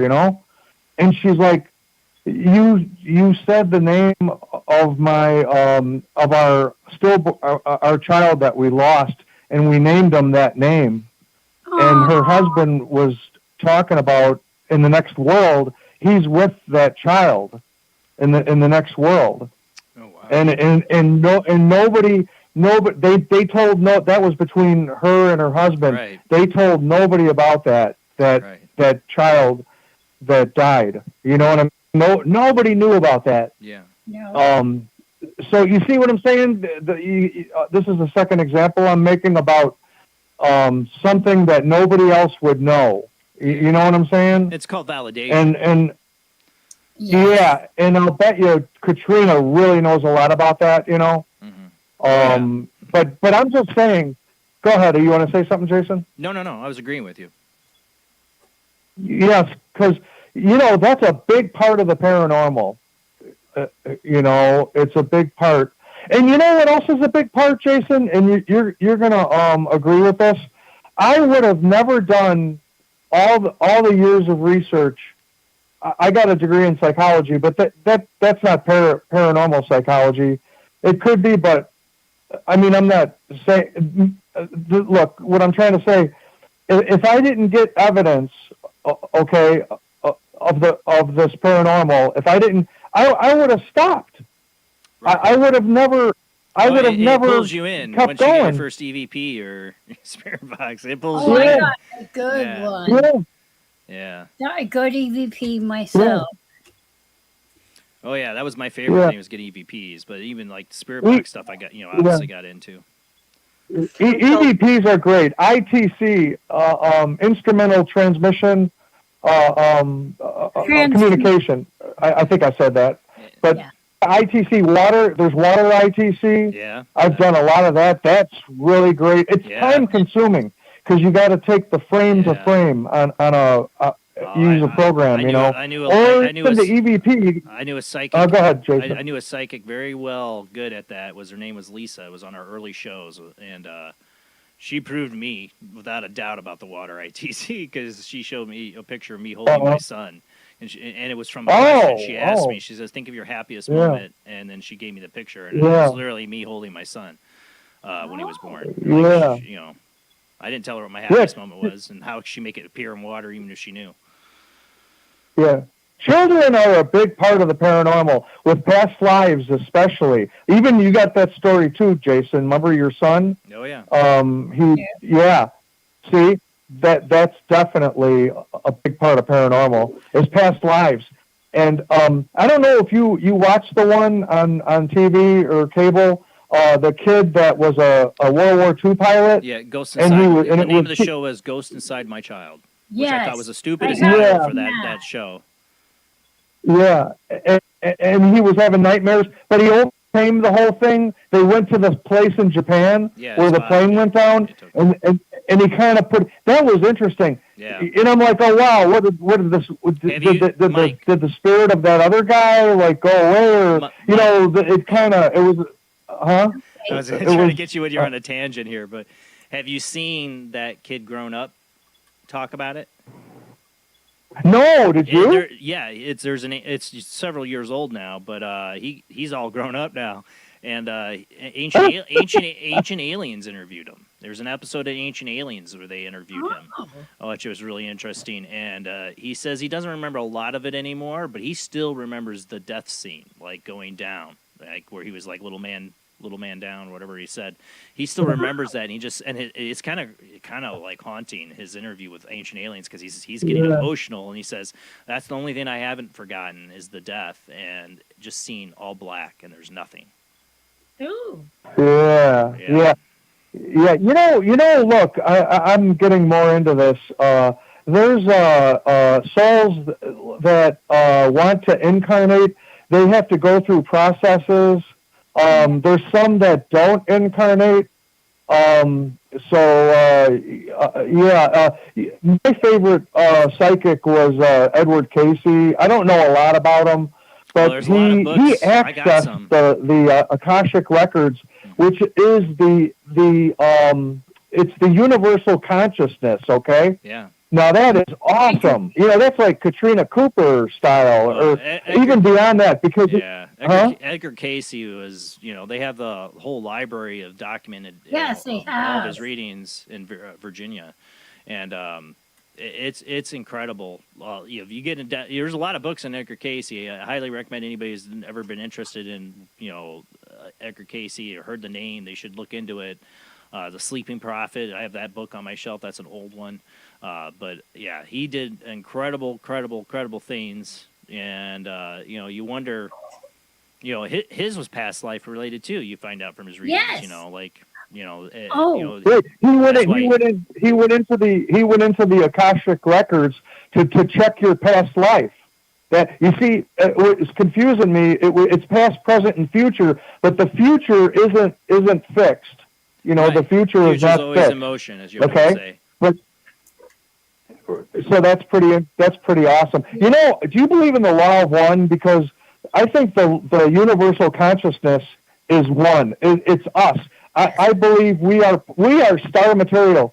And I was thinking about the sun, plasma, and how, remember the plasma that we have that people have taken pictures of with ITC?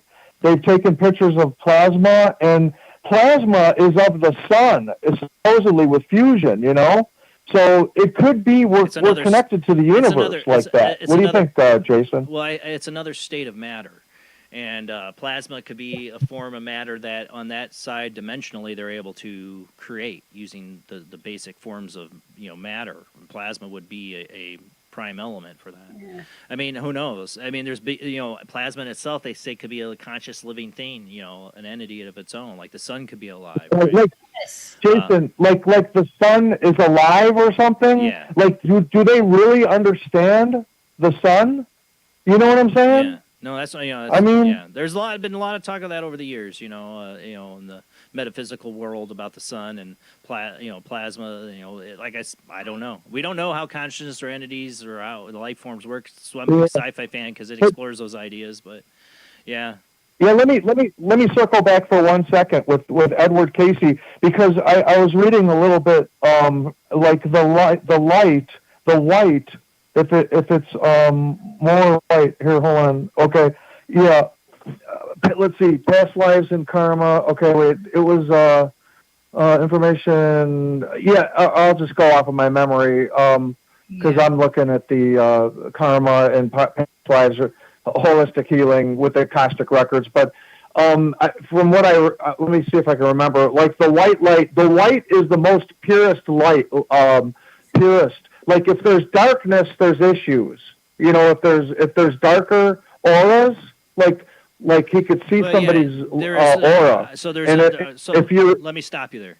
So his aura, he could see people's auras. There's one time, one of the classic stories is that he saw people get into an elevator, and he didn't get into that elevator because their auras were either red or missing. They were gone. They were missing. I remember they were missing, that story. right? And he didn't get in the elevator, and then the elevator fell, and they died. Oh wow! And that takes me back to the idea that he didn't see their auras because their guardians, their guides, took them out of it. They're physically there; their consciousness kind of is, but they're removed from the situation. You know how people talk about their death scene, like when they have a near-death experience and they're pulled out of their body and they see the death almost happen, like their body broken, but they're not.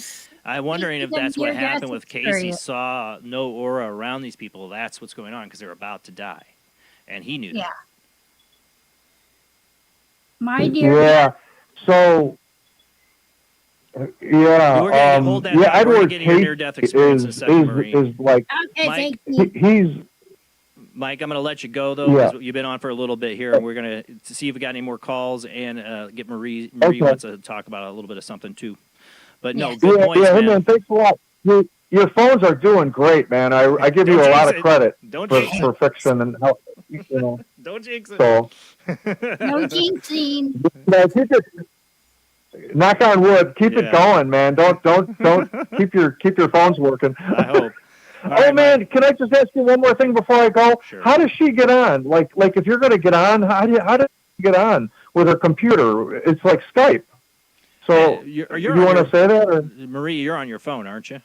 No, I'm on my computer, my desktop. Oh, you are on your. Oh, you're on your desktop. You can do desktop or phone. Desktop's better, but.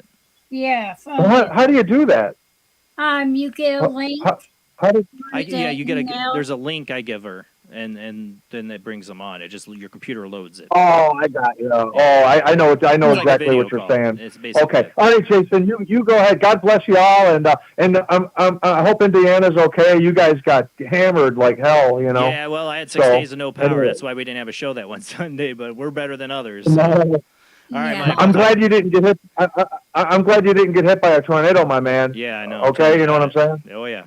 All right, thanks. Bye, Marie. Nice seeing you. Bye. Bye, Marie. Okay. Were you saying you had a near-death experience, Marie? Yes, when I was 13, I had surgery on my jaw, and What was that the for? basic thing was I aspirated, and you know what that is. Oh yeah. Or you're you throw up choking and on your then own you breathe vomit. it in. Yeah. I had double pneumonia. Oh my God. I died, but before I died, I remember walking out of the room, going down the hall. There was a sign that was pointing down the hall. It was a construction sign, and I went into a room that is not of this dimension. Was a waiting area. Tell me what you saw. Tell me what this waiting area. In the room, in the waiting area, there was a black door. I stayed away from it. And then the room had pillars in it. It was all white. Were there tables? No. Just Just chairs. a room with pillars. There were chairs?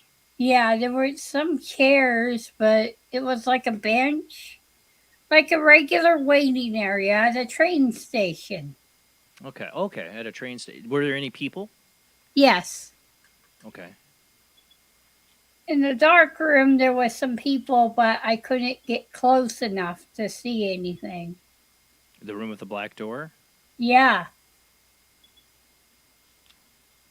It was Did like... anybody come to greet you or meet you? Or No, I went towards the window, the big window. There was a big window, and I was going towards that, and then I got snapped back into myself. Like a rubber band. It's kind of weird. So, yeah, no, I mean, all near-death experiences vary in so many ways, and there's similarities, and there's total personal experiences. You know, I heard somebody telling, I don't remember who, I was watching a video on somebody's near-death experience, and they were being shown a waiting room. That's why I thought about it, like if there was chairs, yes. or, benches and stuff, because they were shown this like waiting room by their guide, and they were shown like a guy coming through a doorway who was like really old, and he comes through and he sits down at a table, and this person's guides tell him that this person's being welcome back, and they're going to have their, what do they call it, their reunion. Yeah. Well, the review first, like they're sitting down there with their the life review. Kind of like a life review. They're going over stuff, and as they're doing it, and he's talking, he sees the old guy get younger, like appear younger, and then when it's all over, he steps down these steps into this thing where there's like a bunch of people waiting for him. I thought that was a beautiful idea. Like I said, all my favorite movies are movies about like life after death. Like Defending Your Life with Albert Brooks and Beetlejuice and What Dreams May Come. I've always been fascinated by it, and I think that's why our fascination is with like like Mike had called in with the SB7 or whatever he's using for ITC. Yeah. Is why we get addicted to the evidence. Is every time you get a little piece or kernel, it's more proof that this life is much. There's so much more than this life. Yeah. That there's an afterlife. There was a before life, and there's always going to be life or consciousness. You talked about when you were talking about Edgar Casey, or Mike brought it up. You're talking about. He said I heard Mike mention future lives. It's hard to get in between Mike, man. Mike goes on. Yeah, he just deep thoughts by Jack Handy or Mike. He really can go down a deep rabbit hole. But I was thinking he mentioned future lives. Edgar Casey actually, if I remember, I actually had a vision of a future incarnation. Yeah, so that was David Wilcock. He looked. No. Okay, never mind. Stop you there. Oh, no, stop he you looked. There. Nothing didn't. Okay, I'll get to that. Let me tell the story about Edgar Casey, and then I'll get to the David Wilcock thing there, because I was there for the whole Art Bell David Wilcock experience. Trust me. Sorry. Yeah.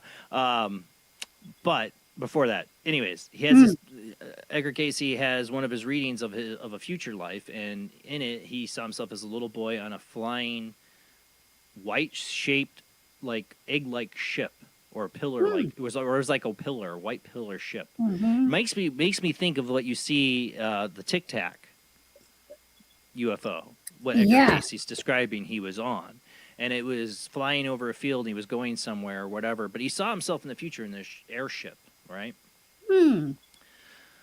David Wilcox, okay, don't want to speak ill of the dead, but David Wilcox, he had like took some right photos and he had like a similar look to Edgar Casey, and he rode that he rode that really hard Yeah. But do I don't think he was anything the reincarnation of Edgar Casey. I'm sorry, I just don't. No, I don't and, know. And he distanced himself from that many years later. I just think David Wilcox was somebody who started out very much like me and you, very much interested in all these things, and he let a lot of it get to his head.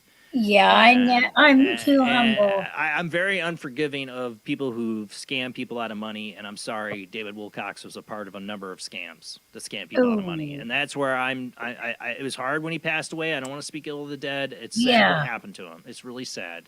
I wouldn't want that for anybody to feel that desperate or alone or failed or whatever drew him to his eventable end. Or he was off. I mean, people have a right to be suspicious of his death. I don't think they're wrong. Yes. But either way, it's sad. And but his track history, if you do the research, isn't great. I think he was full of a lot of shit. And I'm just going to say that cuss word once tonight. But I'm sorry.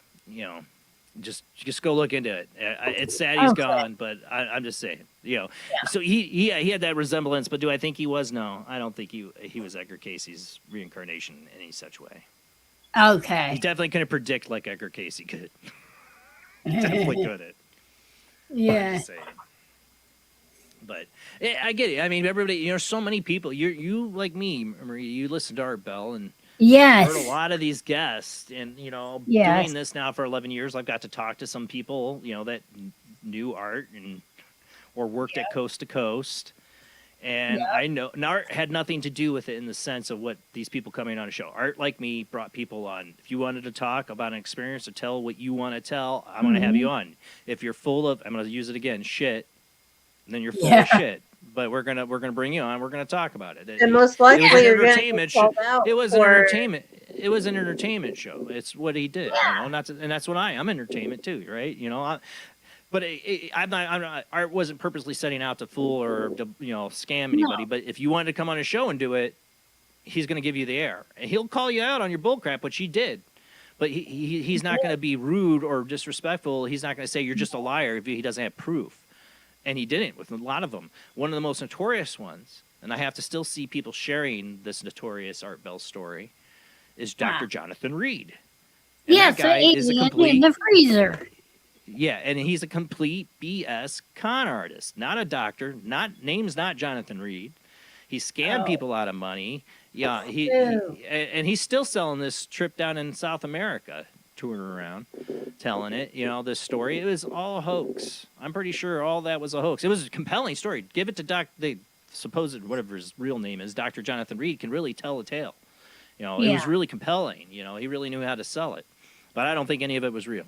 I think all that was a made-up hoax. Yeah. Just like I played the Bigfoot story about the guy who accidentally shot the Bigfoot. That was a hoax. That was a fake call too. Yeah. I mean, Art admitted that years later. He didn't know it at the time, but he was going to have the guy on. He wanted to know more. He wanted to tell us where Art was trying to get down to the. If you listen to those interviews, Art's trying to get the nitty gritty proof. Like, where is it? We'll figure this out. We'll find out. He always tried to hold people to try to get some proof, like Mel's Hole and all this other stuff. And I'm just saying, he gave him the time. He tried to put him to the fire, try to get some proof. Back it up and be like, let's go. But he wasn't going to discount people. He wasn't, well, you have no proof, I'm not going to talk to you. Yeah. Yeah, he didn't do that, and that's what made his show great. And it was interesting and compelling, but a lot of those people were full of it. Or an Art Bell they show, were full a lot of them. Yeah. I mean, like Mel. He was full of maybe. Mel's Hole, I don't know. People are still arguing over that one. Mel's Hole, I still don't know. I can definitely think it's probably a hoax, but I don't know about Mel's Hole. I really don't. I don't know about Mel's Hole. I don't know if that was a hoax. I don't know that one, but I'm pretty sure Dr. Jonathan Reed was a bunch of and Major Ed Dames. Yes, he passed away. He passed away, and somebody, again, I had to hear, like nothing against the guy, but none of your predictions ever came true. I didn't believe, I was one of my least favorite people when he would bring him on, was either him or Richard C. Hoagland. I didn't want to hear either one of those people on Art Bell hardly half the time. No. And, but Richard C. Hoagland just could be annoying in the way he did things. Major A. Dames, I just would be like, I'd listen to him like, you're full of it. You're full of it, or you're sniffing your own farts too much, man. Yeah. I mean, listen back to the Y2K stuff. I mean, like, Yeah. I mean, it's just, it's doom scrolling. It was fear mongering in the '90s on radio, late night Like radio. South Park smug. Yes. I know, and yeah, he was part of the original group of people, I guess, for the remote viewing with the government, but. I just don't take much stock in anything he'd say because all his predictions would be completely wrong. The fruit, judge them by the fruit they bear. Yes. I don't know if Ed Dames was scamming people out of money though. I don't know about that, but I do I know don't think so. was. And David Morrison, that was another one. He'd project himself into his future version of himself as a foolish scammer. Yeah, like there's so many. It just field calls for it. Like it's open to that, sadly. Yeah. But you have to listen to people's experiences, and some people are trying to pull your leg, and some people believe what they're saying but don't know, And other people have had real experiences they just can't explain. So that's why you have to have forums, and now we have the internet back. You have to find out. Yeah, back in our Bell's day, there was nothing. There was hardly internet or anything going on. There was no internet. So to hear these stories and all this stuff, the Y-Files, that AJ guy, I mean, a lot of his source material, and he'll admit it, be the first to admit it. He's got a picture of Art Bell behind him, comes from Coast to Coast and Art Bell. Yeah. You can tell he's a huge fan, as I am. Yep. What's he say? What about the guy who built a time machine? Oh, yeah. Madman Markham. Madman Markham. There was a update to him not long ago. He's still around, from what I heard. He's still around messing with stuff. Yeah, he didn't disappear. He did come back. And Art had him on, but he disappeared for a while.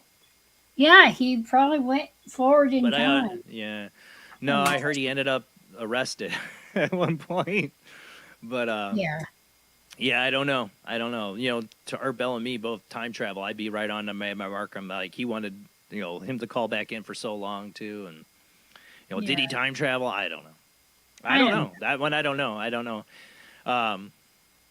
It sounds like he was honestly trying to do something with a bunch of heavy electromagnetic equipment. Yeah.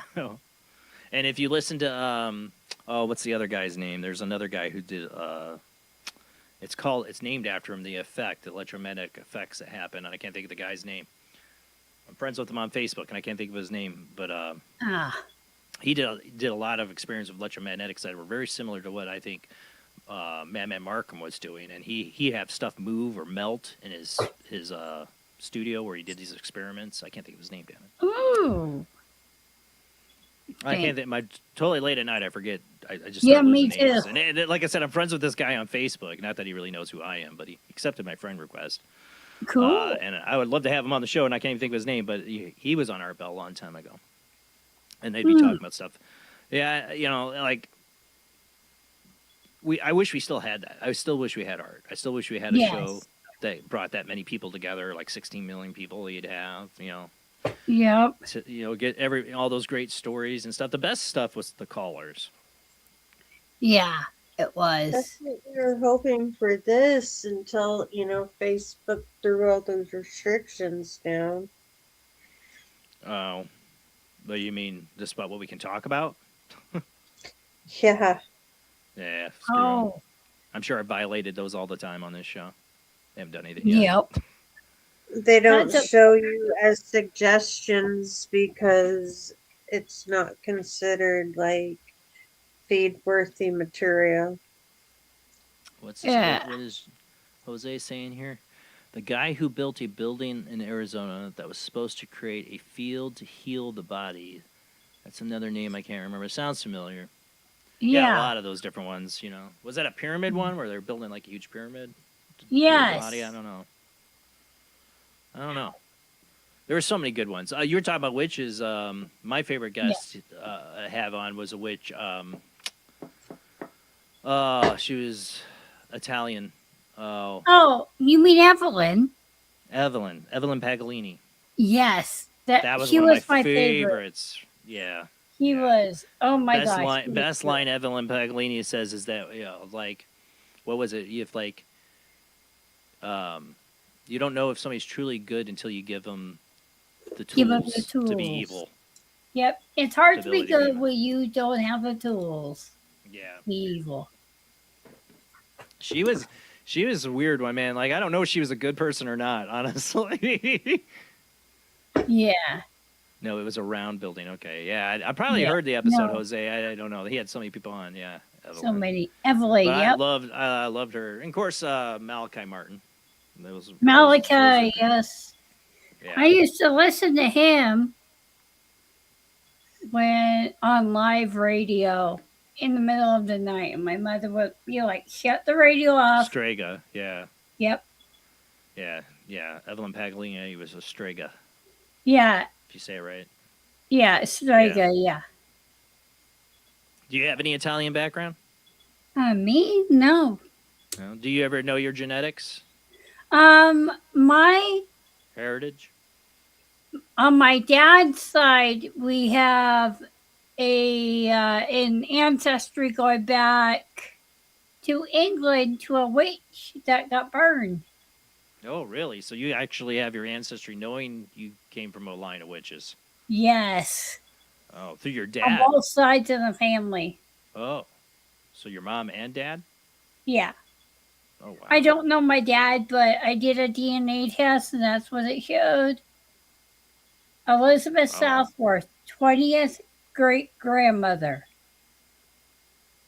Oh, you got her name and everything, so you Yep, checked it. I see. I got I'm her so name. jealous. I won't do it. I will not do one of these 23andMe or I have a very me and Jamie knows she's the same way. I have a Yeah. very distrust of giving my DNA out to these things or doing anything. But at the same time, I have this innate such a curiosity. Like I would so want to know. Yeah. I would so want to get track know an ancestor like you just did. I would so want to know. But I don't Yeah. trust any of them. I don't trust any of them, and so I've never done it. Yeah. Yeah, and then I we would still had wanna a know, though. recipe book. Whoops. We had a recipe book. Me and my family had this so-called recipe book that I was never to touch. Really? Yes. What happened to it? I think my aunt had it, or my mom gave it to my aunt, who was also a witch. Was it food?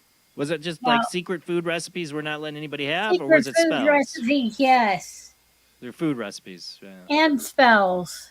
Well, I know some. I mean, some families they hold on a recipe book like it's a grail, of the family. Like you can't give these recipes to anybody else. They're our family Yep. recipes. They take it pretty seriously. But spells, yeah, that too. Yeah, it was like that. So you're still do you consider yourself still a practicing Wiccan? Yeah, Yeah. I'm more of the Celtic. Okay. Path. And you belong to a coven now. Yeah, but I don't. What does your coven do? What do you guys? We do. I did well. Our coven 3 years ago or 4 years ago, maybe a while ago, when my spiritual father was still alive, we actually calmed the drought down. Yeah, you remember you telling me that you guys did a rain dance. Yes, in 5 minutes after we finished, it started to rain. And How many people are in your coven? I'm not familiar with covens. 10, 20 of us. Yeah. Do you guys have a special meeting place or? Yeah. It's Is it out? outside of town. Yeah. But it's pretty much like a local coven. Yeah. Oh wow. But it's up in the air whether it will continue or not. Is there a leader of the group or how's that? Yeah, work? the leader was my spiritual father, mentor. Oh, so this was kind of his coven that he brought you. Yeah, into. that was his And coven. he's deceased. Yeah, he died of So- cancer 2 years Yeah. ago, or 3. So he kind of mentored you and others? Yeah, Okay. How old was he when he passed away? in his 70s, Oh, wow. 60s. How did he get? 70s. So he was like just a lifelong practitioner that taught Yes, others. Yeah. yes, So is it like equally men and women in the group, or is it yes. predominantly? Equally Yeah. men and women. We have both. We have both men and Does women. somebody kind of step in now and take over the coven, or I can ask. I can ask my spiritual Or nobody- mother that. yeah, or obviously nobody has if it's been several years, No. and yeah, so maybe it If doesn't nobody has it, I'll take the responsibility. happen.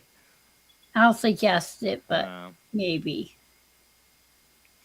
I don't know. What other experiences do you want to talk about tonight? What else have you Well, had? I had several ghost experiences, Well, let's talk about especially 'em. the one where the spirit pushed me and then I flew across the bathroom.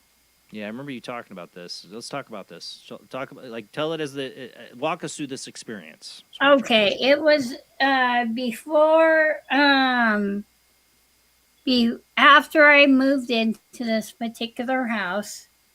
There was a male that hated women in that house. The spirit, the entity, hated women. Just, oh my gosh, rage. One day I was in the bathroom and he pushed me 3 times in the back. And of course, I have balance problems, so I flew across the room, hitting my head in the bathtub. There's a bathtub in there. Wow. Yeah, I did. Was this a place you were living? Yes. Oh, geez. With my mom and her boyfriend. And so did you like kind of know this presence was there the moment you walked into the house? You started living there? Yeah. Yeah. Oh, I wouldn't want to live in that. No, So I I want to mean, investigate it, but I wouldn't want to live in that, especially if it physically touches you and hurts you. That's got to be really scary. yeah, he tripped me more than once in the That house. seems really scary. So what did you guys do to resolve that? Did you just get out, or did you banish Yeah, them? we got out of there. We got out of there. That's what most people do. We do got another caller on the line. We'll see who we got. Who's on the Hello? line? Hello, you're on air. It's Azariana. How is Hey. everybody today? I was hoping you'd call in. Hi, Marie. Hi. Hi, Jamie. Shout out to Jason and to Rob, wherever he is. Yeah, I don't know. Anyway. He's been gigging a lot, so he might be at a gig tonight. So Oh. True. I missed like the beginning of the show, but I caught it in time for me to hear that Marie is a Celtic witch. How awesome is that? It is. Yeah. So my question relates to your path, since there are many paths that we can follow. That is Celtic your strongest, or do you have other interests in other paths to learn? I have an interest in the Greek pantheon too. That one of the Greek pantheon has come to me before. Her name is Hecate. Okay. And Hecate is Okay. the goddess of the underworld. Yep. Yep. And she told me you will never be alone. After my uncle died. Right. Right after my uncle died, she came to me and said, "You're not alone." Yes. Well, I am Strega, and I follow other paths too, but Strega is my strongest one. And I do follow and honor Hecate too. So that is awesome. You know, very awesome. You know, but yeah. So if you I just forgot. I'm it's sorry. Late. It's late at night. I know. It's late at night. I know. It's I got to late. be up in less than 6 hours, so I feel you. It's late. Yeah. Yeah. Well, I did have another question, but I forgot. So anyway, I wanted to say thank you for answering my question. If I have any more, I'll Send it in chat. get in touch with get in touch. Yeah, or get in touch with Marie, you know. everybody. And blessings to everybody and their families and fur babies. You too, Azariana. Thank you for calling in. You too. You too. Bye bye. Bye bye. Yeah. Well, that's a good question. I mean, besides the Celtic path, you obviously want to study other cultures, other magic practices. Yeah. Yeah, that sounds interesting. Yeah, Yeah, it is interesting. I'm interested in it, but I've never practiced. You know, I've never would. You know, I don't feel like I have a bone in my body to do any kind of spells or anything like that. But Oh, I do spells all the time. But my wife does. You know, but I don't think I could get into that. But I am interested in it. I'd love to learn more about them, different practices and stuff. I've read about them and all that. But it's interesting to talk to people like you that are practitioners in it.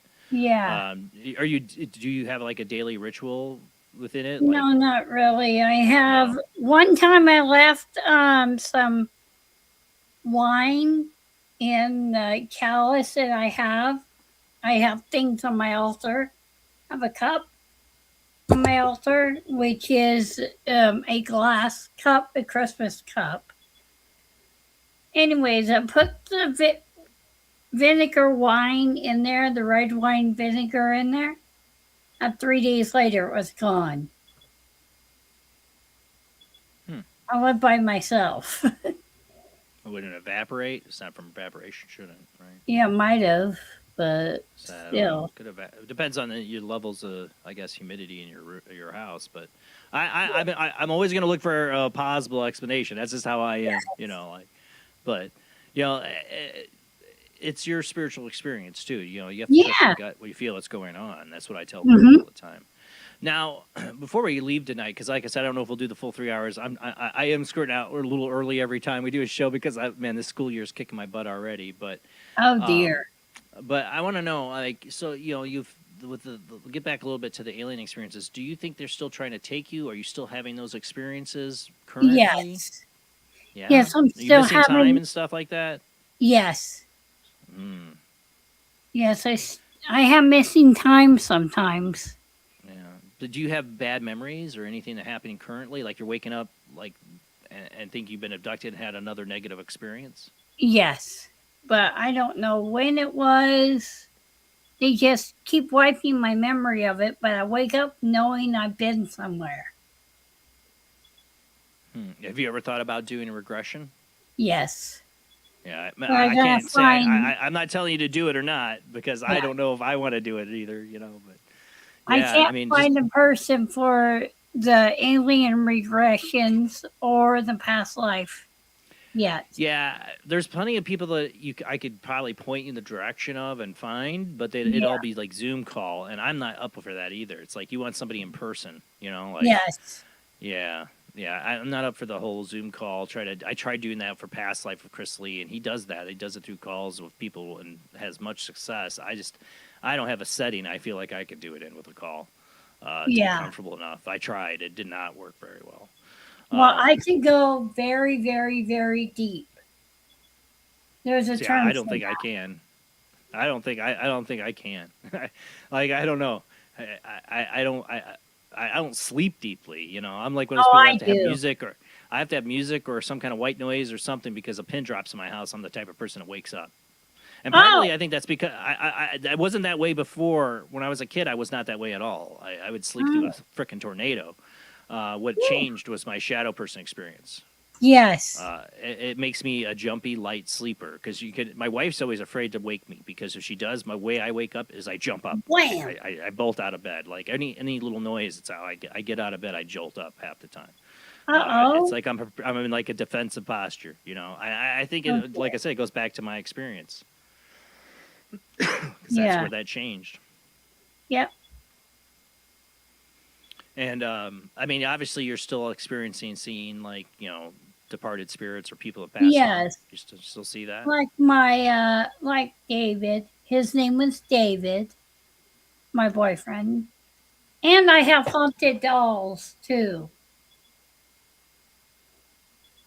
I do have haunted dolls, but they're on the shelf in my Why do closet. you want haunted dolls? Why do you want haunted dolls? I always ask that if people get haunted dolls. Why do you want haunted dolls? Like, you don't want to be haunted. Why? Because they're nice. They're nice haunted dolls? Yes, they don't hurt. One actually yells at me sometimes. Well, cries, not yell, but she cries. And her cry box is broken. Get this, her physical cry box is broken in pieces. But you hear the toy cry, like her box is still working? Yes, I do.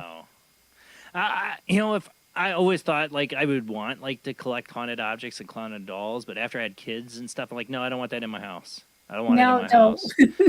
I got freaked out tonight. Dean was playing on his computer, and he comes out and goes, I don't know how I did this. And he had a big, long scratch down his arm. I think he scraped his arm and didn't realize it. But those things are like warning signals. Like, oh, my God, I don't want to bring any of that in my house once I had kids. No. Yeah. So it's no haunted objects, because I've had some people offer me some stuff. Hell, I had a human skull. I let another investigator take him. I ain't taking that home. You just hear that? No. What? What? I don't know. We should just rewind back. I heard her. Oh, I heard her make a noise. Overlay. I don't want to say unless you guys heard that too. I heard her go, oh. I heard her go, oh, and that's it. So we should mark this time somehow by putting in the comment. Right now. Yeah. Mark here. That was creepy. I'll admit it. I mean, besides having the time to do the video review of it all, I don't like doing the ITC stuff anymore on the show. I'll admit it. It's because I've had stuff happen, and I'm not, I had stuff early on when we tested it happen with my son with it. So it's I don't like to invite that stuff. We try to keep it positive. We do it on the show, and I do love it. People call in and get responses that are. I mean, we've had some crazy and stuff. my mother passed away in 2022 on my birthday, so that could have been my mom. When? That wasn't what just now. Yeah. Oh. That wasn't. It was probably not your mom. Oh. What you heard? What did you hear? Because I have to know if I'm reviewing it. Yeah. Well, you would just hear something going roar, roar, roar, roar. Over That's what you heard? What the hell? Yeah, I did not hear that at all. I did not hear that. I heard her kind of make a noise when I mentioned the human skull. Saying something that's roar, roar, roar, roar. This weird growling thing in this oh man, tempo. we're gonna have to review that. And I'm holy smokes. Rewind and I do back. feel something now that you mention it. I do feel something near me, but I can't see it on the camera. Do you ever worry that with the alien thing, reptilian thing, the haunted dolls, all this stuff that you are though, inviting something negative into your life? I might be, but I know Sarah, my haunted doll that cries, the one with the broken cry box, she's okay. But all the other stuff combined, at some point, you get a point in your life where you're I want normalcy. I don't want to be attacked, or I don't want to be taken. Or... I'm used to it. Witches, we know they can be used as vessels, just like a lemon doll can be used as a vessel for transferring and holding souls. Yeah. Yeah. But you don't feel like you're in danger, right? No. That's good. That's good. No, I know my nose is trying to do something stupid. Yeah, and I have this on my neck from cancer surgery. Had almost cancer when I was 7. Oh, wow. Yeah. What kind of cancer was it? It was a growth right here. It was Something a on your lymph skin node. cancer? No, No, it was your it lymph was node. Okay. a lymph node. Oh. Yeah. But Yeah, do you think it's you have- hard. It's I was gonna hard. say, do you think you have? How I don't long know if ago? When I was 7. you're 7. When I was 7 years old. Are you considered remission and like? Yes, yes. Do you have to still get checked every so often though? No. Well, that's good. Congratulations. I don't know if that's a congratulations or Yeah, just well, like she's thank here. God. She was 7. That would have been scary as hell as her parents. You know, I'm sure. Yeah, with my mom. My mom was a single mom. My dad took off somewhere, and I don't know where. Yeah, I knew. Yeah, same kind of dad. Yep. Well, Marie, I'm not getting any other calls. I'm probably going to end it early tonight since I got to get up less than 6 hours. But thank you coming on tonight and sharing your experiences. All right, You know, I'll come on again soon, probably. Yeah, one of these days we will do another ITC show. I might bring you and Aziriana and some others on here, build up the energy. Do like a round table or a Patreon. But we got to get a night where we can get Rob on here because it's better if he runs it on his end. Yes. Like the spirit boxes. And, Anthony's got Sanchez that you said had some new stuff you guys wanted to test out, didn't you? Like some. Yeah, and supposedly it's supposed to be on Apple again, so I'm Is it? waiting. Let me know. But If you find out, let me know. Yeah, Because that's the only if that I not, have I'm used. getting it on. Well, I'm getting it on both anyways, but I want to get it on Apple first if possible. Yeah, let me know. But it's better if Rob runs it and I do the phone line, Yeah. than me run it. I can have do it. a I can. spirit box too, but I have to buy a new one. It's getting to be fall time. We can have some sort of like fall round table, like in. Yeah, that's a good idea. Definitely. Well, thank you, Marie, so much. You're welcome. we'll- Blessings, everybody. Stay in touch. That is it for the show, guys. Sorry, end a little early on nights. If I don't get a lot of calls, I will end it early. Some nights we go to 3 hours. But I'm in the school year now, so if I can cut out early, I'm going to cut out early. Yeah. All right, bye, guys. Thank you, Marie. You have a great night. All right, guys, we'll be back next Sunday. Same bad time, same bad channel, 11 p.m. Eastern, 10 p.m. Central, 8 p.m. Pacific time. Check us out on Facebook, YouTube, and Twitch. Don't forget to follow and subscribe. Thank you to all the Patreons out there who help support the show and our YouTube channel members. Thank you for the super chat tonight there. I think it was Blue Cruise that put that in. 2,000 joules. I don't know what that equates to or how that works. That's something new with YouTube. But thank you. And, if you want to reach me, if you're somebody like Marie that thinks you have quite a bit of experiences you want to talk about or a major experience you want to talk about, Paranormal Soup, jbland @gmail.com. That's Paranormal Soup, jbland @gmail.com. Email me there, and we'll try to arrange something. But you got to have a good story. That's what Art say. You got to have a good something to tell, at least an hour's worth, of time to talk about it. All right, guys, that's it. Next Sunday, Paul Wallace. Can't wait. See you then. Have a great night.